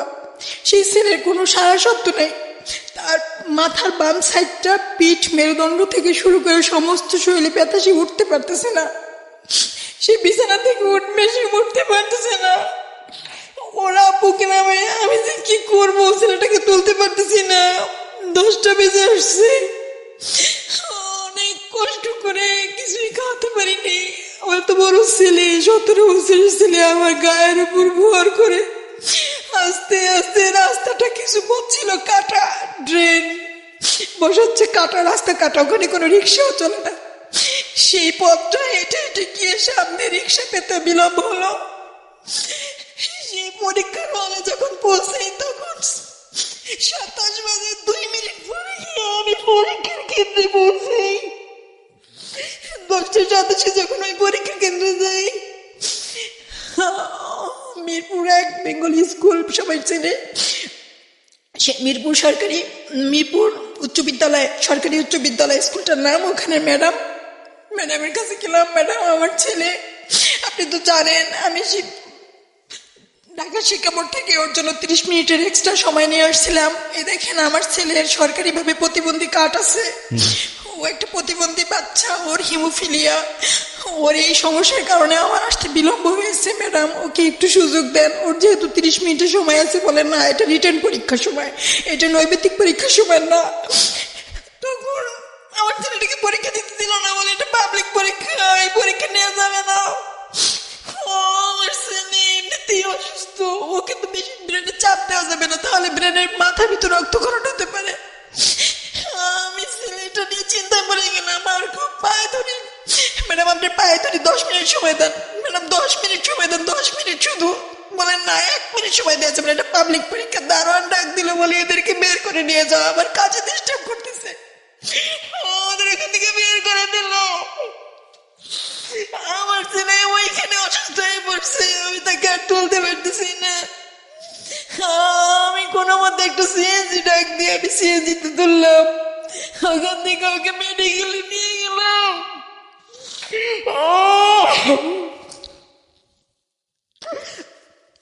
মেডিকেলে নিয়ে আমার কাছে টাকা ছিল না, একজনকে বললাম আমার নাম্বারটা বিকাশ করে আছে, প্লিজ কিছু টাকা দেন। আমি সিএনজি ভাড়া দিলাম, মেডিকেলে নিয়ে ওকে কোনো মতে একটু অসুস্থ করে ইঞ্জেকশন দিলাম, সেখান থেকে নিয়ে গেলাম ঢাকা শিক্ষা বোর্ডে। শিক্ষা বোর্ডে গিয়ে আমি ঘটনাটা বললাম যে এই ঘটনা, আমার বাচ্চাটা পরীক্ষা দিতে পারলো না, আপনার থেকে 30 মিনিট সময় দিচ্ছেন, এই দেখেন সেই কাগজপত্র, হয়তো একটা প্রতিবন্ধী বাচ্চা, পরীক্ষা দিতে না পারলে বাচ্চাটা আঘাত সহ্য করতে পারবে না, ওর ব্রেনে রক্তক্ষরণ, ওকে বাঁচবে না, ও মারা যাবে। আমি অসহায় মানুষ, আমি কিভাবে ওর বাঁচাবো, আমি কিভাবে ম্যানেজ করবো? বলতেছে বলি কি ম্যাডাম পরীক্ষাটা না নিয়ে অনেক ভুল কাজ করছে, এটা কোনো সিদ্ধান্তই মনে হলো না, ভুল কাজ করছে, তারা আফসোস করলো, এটা কোনো সমাধানও আমি পেলাম না। ওখান থেকে চলে আসলাম, ওকে সান্ত্বনা দিলাম। ডাক্তার মেডিকেল থেকে ফোন দিছে, আপনি 24 ঘন্টা ওকে কেয়ারে রাখেন, চোখের সামনে রাখেন, ও মানসিক ভাবে ভেঙে পড়তে পারে। শিক্ষা বোর্ড থেকে বললো কি যে আপনি বাচ্চারা নিয়ে যান বাসায়, বাকি পরীক্ষাগুলো দিয়ে বাকি পরীক্ষাগুলো ওকে দেওয়ান, আর এই পরীক্ষাটা পরে দিয়ে নিবে, আপনি এই পরীক্ষা দিতে থাক। পরে বাকি পরীক্ষাগুলো ও দিল। একটা পরীক্ষা কেমিস্ট্রি পরীক্ষাটা ও টোটাল পরীক্ষাটা দাঁড়ায় দিছে, বসতে পারেনি, বসলে ওর ব্যথা শুরু হয়ে যায়, বসতে পারে না, শুধু দাঁড়ায় একটা টাইম দাঁড়ায় পরীক্ষা দিছে। আজকে আমার ছেলে নিয়ে আসছি, আপনি দেখবেন ওর হাতের এই শাহাদাত আঙ্গুলটা, আজকে 21 দিন যাবত ওই আঙ্গুলটা এরকম, ও হাত দিয়ে খাবার খেতে পারে না, অনেক কষ্ট হয়। ওই হাত সর্বক্ষণ উঁচা করে রাখতো, প্রথম যে কিছুদিন ও উঁচা করে রাখতো, নিচু করলেই ব্যথা হতো, প্রচন্ড ব্যথা। ওই পরীক্ষার সময় ওরকম আঙ্গুলে ব্যথা, একটু বেশি লিখবে আঙ্গুলটা ফুলে যাবে, হাতের এখানটা ফুলে যাবে, হাতের এই কোণে ফুলে যাবে, লিখতে পারে না, কষ্ট হয়, আস্তে আস্তে লেখে। এই জন্য এক্সট্রা সময় নিয়ে আসছিলাম 30 মিনিট।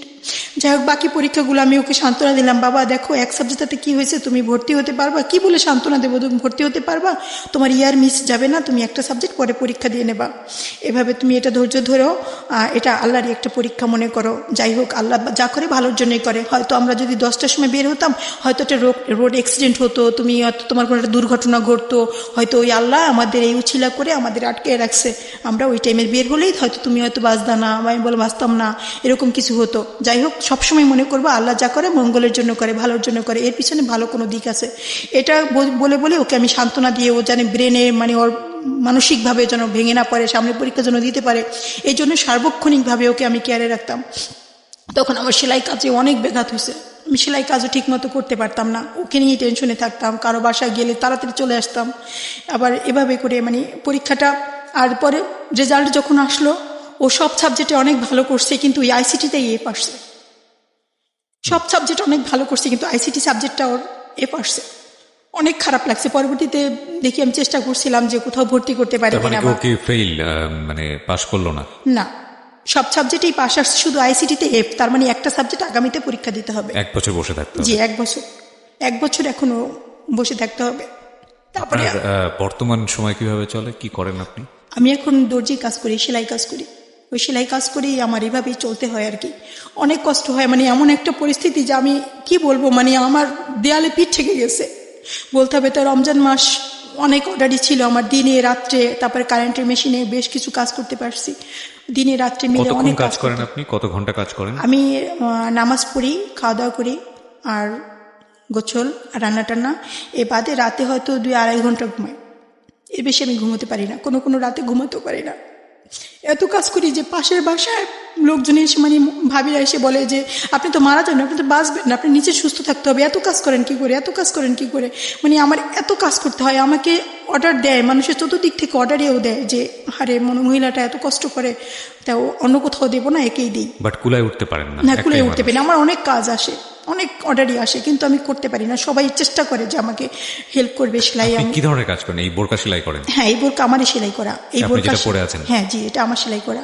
আমি বোরকা সেলাই করি, নামাজের হেজাব, তারপরে 3 পিস, এগুলো সেলাই করে হ্যাঁ করে? ব্লাউজ, পেটিকোট, মহিলাদের যে পোশাক। আর আপনার জামাই এখন গ্রামে আছে? হ্যাঁ, উনি গ্রামে আছে। উনি আমাকে রমজানের পরে ক্লিনিকটা চালু হবে একবার বলছিলেন, তারপরে আবার এখন বলতেছে এই 1 তারিখে মানে আগস্টের 1 তারিখে মানে ক্লিনিকটা চালু হবে বললো।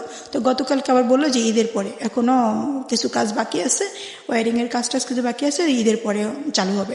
বাসার খাবার দাবার নিয়ে যদি জিজ্ঞেস করি, আমি কোশ্চেনটা এই কারণে করতেছি, সামনে তো কোরবানির ঈদ, কি একটা ওয়ার্ড কোশ্চেন হয়ে যায়, কিন্তু আমি করছি সিচুয়েশনটা বোঝানোর জন্য। আপনার ফ্যামিলিতে আমিষের পরিমাণ মানে লাইক থাকে না, মাছ মাংস যেটার প্রয়োজন হয়, এগুলো কি আপনি দিতে পারেন আপনার আয় সামর্থ্য অনুযায়ী আপনার সন্তান? কখনোই না। এমন এমন মাস আছে, একটা মাসে আমি ছোট ছোট যে মাছগুলি, আমি আসলে কিভাবে কথাটা বলবো, আমি এভাবে আমি আসলে এমন একটা পরিস্থিতি। ভদ্রমহিলা মাস্টার্স পাস, হ্যাঁ, ওনার ভিতর থেকে উনি যে কথাগুলো বের করছেন আপনাদের জন্য, সেটা ওনার জায়গা থেকে উনি বোঝেন আসলে। এটা লজ্জার ওনার জন্য, খুবই আমার খুব খারাপ, নিরুপায় হয়ে। কারণ এর মাঝে আমি একটা চাকরি নিয়েছিলাম মণিপুরে ক্যাডেট মাদ্রাসায়। একবার আমি চাকরি, আমার হাজবেন্ড গ্রামে চলে গেছে, তারপরে চাকরি নিলাম। তখন ওখানে আমার ক্লাস 10টা থেকে 2:30 পর্যন্ত ওখানে ক্লাস আমার। তো ওই টাইমটা ভাবছিলাম কি ওই টাইমটা আমি ক্লাস নেব, এবং ওখানে কিছু স্টুডেন্ট আছে তাদের থেকেও কিছু অর্ডার নেব, আমার আরেকটু হেল্প হবে, বা 2-1টা টিউশনি যদি ঢাকায় ভিতরে পাই তো আমি তাহলে আর টিউশনি করাবো, আমি সেলাই কাজ আর অতটা করবো না, কারণ আমার অনেক কষ্ট হয়ে যায়, রাতে ঘুমোতে পারি না, যে টিউশনি করব আর চাকরি করব, এটা একটা সিদ্ধান্ত নিলাম একটা টাইমে। পরবর্তীতে আমার এক সময় আমার বড় ছেলেটা প্রচণ্ড জ্বর, আর 2 পায়ের গোড়ালি ফুলে গেছে, রক্তক্ষরণ হয়ে 2 পায়ের গোড়ালিটা একদম টোটালও দাঁড়াতেই পারে না আমার বড় ছেলেটা। আর মেজো ছেলেটা ও স্কুলে যাবে, স্কুলে গেছে, সামনে ও পরীক্ষা, ও স্কুলে গেছে, ও মোটামুটি তখন একটু সুস্থ ছিল। আর ছোট বাচ্চাটা আমার সাথে নিয়ে গেছি, মাদ্রাসায় গেলাম, প্রচণ্ড জ্বর, পায়ের গোড়ালি ফুলে গেছে, একদমই দাঁড়াতে পারে না। তখন বাহির দিয়ে তালা মেরে রেখে গেছি, কারণ ও তো দরজা খুলতে পারবে না, আমি এসে দরজা নক করলে তো খুলতে পারবে না। তখন বাহির দিয়ে তালা মেরে রেখে আমি মাদ্রাসা চলে গেছি, এবং ওর খাটের পাশে ওর খাবারের পানি রেখে গেছি, প্রস্রাব করবে, পায়খানা করবে, মানে যা কিছু সব টোটাল জিনিস ওর খাটের পাশ দিয়ে রেখে গেছি, যে তোমার যখন এটাই হবে তুমি এটা পায়খানা আসলে, প্রস্রাব আসলে বা খাবার খাওয়ার মন চলে, এগুলি খাবা, এখানে থাক, এভাবে রেখে আমি ওকে বাইরে দিয়ে তালা মেরে রেখে চলে গেছি। তো আমি ওই দিন একটু আগেই চলে আসছি, আমি 1:30, যেখানে 2:30 বাজে আমি 2:45 চলে আসবো, 3টায় আসবো বাসায়, সেখানে আমি 1:30 বাজে চলে আসছি। এসে দরজাটা খুলে দেখি আমার ছেলের সেন্স নাই, বড় ছেলেটা সে অজ্ঞান হয়ে আছে এবং বমি করেছে, বমি করে সেই বিছানার ভিতর বমি করে বমির ভিতরে শুয়ে আছে, এবং তার কোনো সেন্স নেই। তার মানে আপনি বুঝতে চাচ্ছেন যে আসলে আপনার দ্বারা জবটা করা সম্ভব ছিল না। তখন সে মানে বমি করে মানে ওই বমির ভিতরে শুয়ে আছে, এবং তার কোনো সেন্স নাই। আমি ভাবছি ঘুমে আছে, সেই ঘুমের ভিতরে মানে এমন একটা পর্যায়ে সে অনেক ডাকাডাকি করলাম, মাথায় পানি দিলাম, তারপরে বমিটা ওই চাদর টাদর সরাইয়ে আমি ওই শুকনা জায়গায় নিয়ে আসলাম। পরে আমি তো তখন মানে তখন আমি এতটা জ্বর ছিল ওর, আমি কি বলবো, তখন আমি ফোন দিলাম মাদ্রাসায় প্রিন্সিপাল স্যারের ওয়াইফ, যে ম্যাডামের কাছে ফোন দিলাম, ফোন দিয়ে বললাম যে ম্যাডাম আমাকে মাফ করবেন, আমি আসলে চাকরি ছাড়ার আগে কয়েকদিন আগে তো বলতে হয়, কিন্তু আমি পারলাম না বলতে, আপনারা তো জানেন আমার ছেলেদের এই সমস্যা। আপনার মাস্টার্স আপনি করেছেন কোন সাবজেক্টে? পলিটিক্যাল সায়েন্সে। কোথা থেকে পড়েছেন আপনি? কালকিনি কলেজ থেকে। কালকিনি কলেজ থেকে। আপনার যে প্রশ্নটা আমার ছিল যে আপনার পরিবারের আমিষের ঘাটতি পূরণের সুযোগ হয় না আপনাদের কখনোই হয় না। খুব ভয়ঙ্কর একটা অবস্থা প্রিয় শ্রোতা, মানে আমার জায়গা থেকে বলার মতো কিছু নাই, নাথিং টু ডু, কজ যেখানে সৃষ্টিকর্তা আমাদেরকে এভাবে চুজ করেছেন যে কারো শরীরে হিমোফিলিয়া বি থাকবে, কারো শরীরে হিমোফিলিয়া এ থাকবে, কারোর সাথে ক্যান্সার থাকবে। ছোটবেলায় আমরা পড়েছিলাম একটা কথা, সবসময় যেটা বলি, যে উনি প্রশ্ন করবেন যে আমি তো ক্ষুধার্ত ছিলাম, তুমি আমাকে খাবার দাওনি, আমি তো নিদ্রাহীন ছিলাম, তুমি আমাকে ঘুমোর সুযোগ দাওনি, এরকম একটা প্রশ্ন ছিল। আমি জানি না, ধর্ম ক্লাসে বোধহয় পড়েছিলাম। তো তারপরে বান্দার জায়গা থেকে বলা হবে যে আপনি তো সৃষ্টিকর্তা, আপনার কখনোই এসব প্রয়োজন হয় না। তখন তিনি বলবেন যে না, তোমার পাশের মানুষটা ক্ষুধার্ত ছিল, তুমি তাকে খাবার দাওনি, তোমার পাশের মানুষটার এই প্রয়োজন ছিল, তুমি তাকে দাওনি, তুমি তাকে দাওনি মানে আমাকে করনি, তুমি তাকে সেবা করনি মানে আমাকে সেবা করনি। আমি জানি না, আমি প্রপার হাদিসটা জানি না, বাট এই গল্পটা আমার মনে আছে। তো সেই জায়গা থেকে আমার কাছে মনে হয় যে যারা হিমোফিলিয়া বি বা অন্যান্য সমস্যার মধ্যে আছেন, বা যে কোনো সমস্যার মধ্যেই আছেন না কেন, এই সমস্যাটা শুধু তাদের সমস্যা না, এই সমস্যাটা আমাদেরও সমস্যা, কারণ এটার জবাব আমাদেরকে ভবিষ্যৎকে দিতে হবে। যদি আপনি ধর্ম বিশ্বাস করেন, আপনার চারপাশে যে মানুষগুলো আছে তারা যদি কোনো সমস্যায় থাকেন এবং সেখানে যদি আপনার কিছু করার থাকে, কিছু বলতে আমি শুধু বলছি না আর্থিক সাহায্য, সেখানে যদি দুটো কথা বলে আপনার সাহায্য করার থাকে, তাদের পাশে দাঁড়িয়ে যদি সাহায্য করার থাকে, যদি কিছু করার নাই থাকে তাহলে আল্লাহর কাছে হাত তুলে যদি মোনাজাত করার থাকে, তো অতটুকুই করতে হবে আপনাকে, এবং এটা হবে, এটা আপনার দায়িত্ব। এটা যদি আপনি ধর্ম বিশ্বাস করেন সেই জায়গা থেকে দায়িত্ব, যদি মানবিকতার জায়গা থেকে আসি, যদি মানুষ হিসেবে আমরা দায়িত্ব বলি, তাহলে সেটা একটা দায়িত্ব। তো সেই জায়গাটা থেকে পার পাওয়ার আসলে কোনো সুযোগ নাই। সুতরাং এই মানুষগুলোর সমস্যাকে আমরা আসলে তাদের সমস্যা করে দেখব না, বরং আপনি এভাবে চিন্তা করবেন যে এই হিমোফিলিয়া বি বা হিমোফিলিয়া এ যাই বলি না কেন, এটা তো আপনার সন্তানেরও হতে পারতো, এটা তো আপনারও হতে পারতো। ওনারা যে সিচুয়েশনে আছে সেই জায়গাটায় তো আপনিও থাকতে পারতেন, তাহলে অবস্থাটা কি দাঁড়াতো? আমি আসলে এই জীবন গল্পের প্ল্যাটফর্মটা এতটা শক্তিশালী, আমি with the name of almighty Allah, আমি দেখেছি এখানে অনেক বড় বড় সমস্যা নিয়ে যারা আসেন তাদের সেই সমস্যার সমাধান হয়ে যান। আমরা এই বাচ্চা যারা আছে তাদের জন্য দোয়া করতে পারি, আল্লাহ হয়তো তাদের মধ্যে থেকে কারো একজনের দোয়া কবুল করবেন, হয়তো তারা সুস্থ হয়ে যাবেন। আল্লাহ সব কিছু পারেন, কিন্তু এটা ঠিক যে এদের একটা বেটার লাইফ দেওয়ার জন্যে আমরা আমাদের জায়গা থেকে কিছু না কিছু করতে পারি, খুব ছোট ছোট কিছু সাহায্য করতে পারি। এবং আমি জানি এই পরিবারের এই প্রশ্নটা আমি করেছিলাম এই কারণেই যে ওনারা আমিষ খেয়েছেন কবে বা আমিষের ঘাটতি, এটা আপনারা সহজেই অনুমেয়, এটা বুঝতে পারেন। আমি বলছি না আপনারা ওনাদের বাড়িতে কোরবানির মাংস পাঠিয়ে দেন, নো, নট লাইক দিস। আমি বলতে চাচ্ছি যে আপনার এই উৎসব, এই আনন্দটা যেন ওনারাও করতে পারেন, সেই আনন্দের জায়গাটা থেকে আপনাদেরকে ওনাদের পাশে দাঁড়াতে বলছি। সো আপনারা বুঝতেই পারছেন যে আসলে আমি কি বলতে যাচ্ছি। এবং ফাইন, আরো কিছু শোনাই আপনাদেরকে, সেই শোনানোর জায়গাটাই হলো ওদেরকে হাজির করা এই মুহূর্তে স্টুডিওতে। সো একটু ওদের সঙ্গে আমি কথা বলি। তুমি হচ্ছে সবার বড়, ওর নাম হচ্ছে সিয়াম। হ্যাঁ, তুমি একটু মাইক্রোফোনটা নাও। সিয়াম তো তোমার নাম? ওকে, সিয়ামের পরে হচ্ছে মেজো, ওর নাম?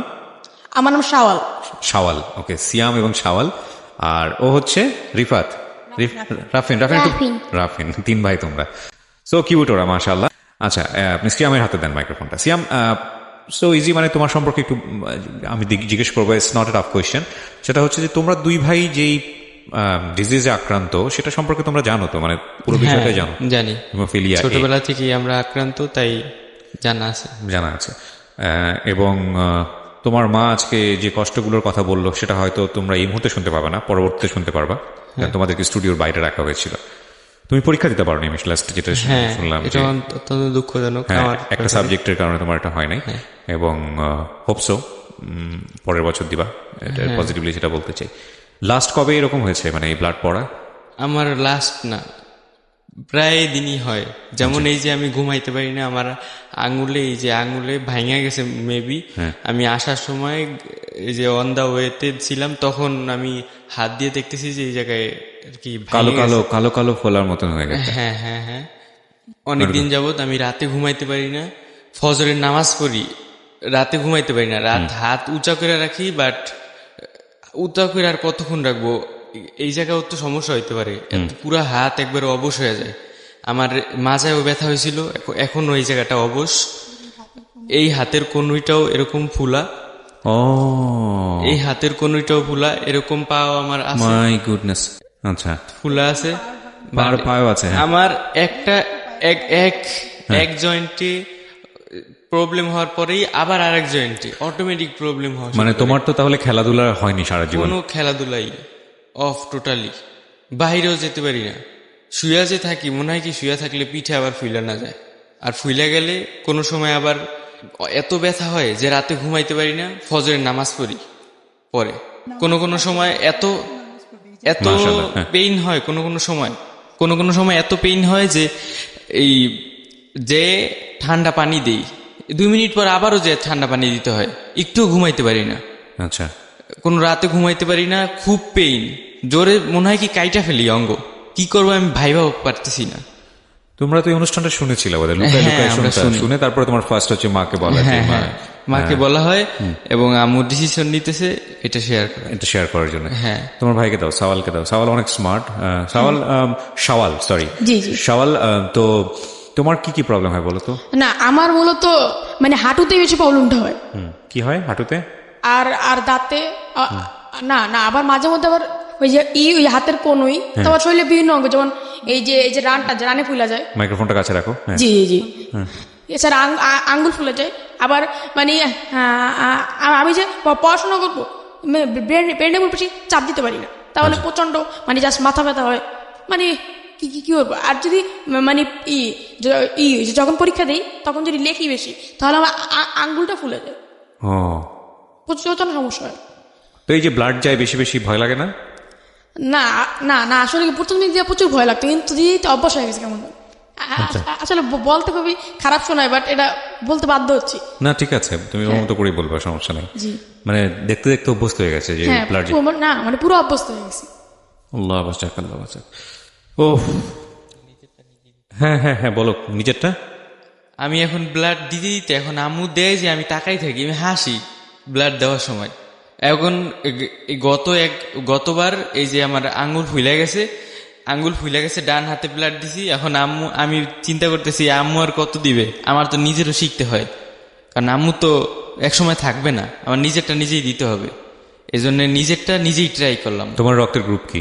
ও পজিটিভ। এটা পাওয়া তো ডিফিকাল্ট। হ্যাঁ, খুব ডিফিকাল্ট। ওরটা ও পজিটিভ। আমার বাবা অ্যান্ড আমার ছোট ভাইটাও ও পজিটিভ। হ্যাঁ, খুব ডিফিকাল্ট পাওয়া, আর গ্রামে তো পাওয়া যাচ্ছেই না, তাই অনেক কষ্টে ঢাকায় থাকি। আম্মু যে এই কখনো কি খুব বিব্রতকর অবস্থার মধ্যে পড়ছো রাস্তাঘাটে হঠাৎ করে? প্রচুর বিব্রতকর অবস্থায় পড়ছি। যেমন আমার পরীক্ষার আগে কোচিং এ যেতে হবে, কিন্তু আমি যাইতে পারতেছি না। লাস্ট টাইম বাসায় বসে পড়ি, কি করব, লাস্টে ওরকম খোরাইতে কোচিং এ যাই কিছু করি, বাট অনেক এই বিষয়গুলো না আসলে এক্সপ্লেন করার মতো না। ওর বয়সের বাচ্চারা যেটা হয় একটু মারামারি করে, ওর বয়সের বাচ্চারা যেটা একটু দুষ্টুমি করে, ওকে প্রত্যেক মুহূর্তে চিন্তা করতে হয়। আমি যদি ফ্রেন্ডের সাথে ভেবে মিশবো, কেউ যদি একটা জোরে আমার শরীরটা ধরে ফেলে, কেউ যদি একটা ঘুষি দিয়ে ফেলে, কেউ যদি আর কিছু, আমি তো বিপদে পড়ে যাবো। তোমাকে এগুলো চিন্তা করতে হয় না প্রত্যেকটা মুহূর্তে? প্রতিনিয়ত চিন্তা করতে হয়। তাও কোন সময় যে কোথাও লাইগা যে ফুইলা যায় আমি নিজেও ভাইবা পাই না। যারা দেখছেন তাদের কাছে শুধু একটাই মিনতি, সেটা হচ্ছে আমি সবসময় বলি আপনাদেরকে যে you guys are power to me. Cause যে একটু আগে বলছিলাম না যে কোরবানি ঈদটা হচ্ছে কি আনন্দ ভাগাভাগি, এবং এই আনন্দটা কি, আমি বলছি না আপনাদেরকে যে আপনার জায়গাটা থেকে ওদের জন্য অনেক বড় কিছু করার জন্য, আমি বরং এটা বলছি যে আপনার আনন্দ থেকে ওদের জন্য কিছুটা আনন্দ শেয়ার করুন, এটাই হচ্ছে বিষয়। মানে এই 17 বছরে আমি এই বাচ্চাদের নিয়ে এতটা, মানে এখানে তো আমি সব বলতে পারিনি, আমার অনেক কিছু না বলার, অনেক কিছু আছে, সম্ভব না, অনেক ঘাত প্রতিঘাতের ভিতর দিয়ে অগ্রসর হয়েছি, কিন্তু সব বলতে পারিনি। কিন্তু আমার একটা অনুরোধ যে সরকার যদি এদিকে একটু নজর দিতেন, যে প্রতিটি জেলায় যদি একটা ব্লাড ব্যাংক থাকতো, বা এই চিকিৎসাটা যদি বিনামূল্যে আমরা প্রতিটা হসপিটালে, সরকারি হসপিটালে পেতাম, যেমন আমরা গ্যাস্ট্রিকের ঔষধ না পাই এদের যেমন সচরাচর পাই, এরকম যদি ফ্যাক্টরি ইঞ্জেকশনটা, তারপরে ব্লাড, এগুলি আমরা যদি সরকারিভাবে পেতাম, তাহলে আমাদের এই যে পঙ্গুত্বের হাত থেকে আমার বাচ্চা সহ আরও অন্যান্য হিমোফিলিয়া আরও যে কত বাচ্চা আছে, এরাও এই পঙ্গুত্বের হাত থেকে রক্ষা পেত। আমরা এই ভিডিওর মাধ্যমে আমরা আমাদের মাননীয় প্রধানমন্ত্রী সহ যারা কনসার্ন আছেন, স্বাস্থ্যমন্ত্রী সহ সবাইকে বিনীতভাবে রিকোয়েস্ট করছি এই বিষয়টা নিয়ে একটু ভাবার জন্য। এটা খুব খুব ইম্পর্ট্যান্ট একটা বিষয়, এবং আমরা জানি যে বাংলাদেশের স্বাস্থ্য খাতে এই সরকারের ভয়াবহ গুরুত্বপূর্ণ অবদান আছে। আমরা বিশ্বাস করি এই সরকার অত্যন্ত মানবিক সরকার এইসব বিষয়, এবং তারা নিশ্চয়ই এটা নিয়ে ভাববেন। সো শেষ করছি, প্রিয় শ্রোতা এবং দর্শক যারা দেখলেন, বিপদে মানুষের পাশে দাঁড়ানোই অন্যতম ধর্ম। সো আমরা যেন আমাদের এই কর্তব্য থেকে কখনো পিছপা না হই। Thank you so much.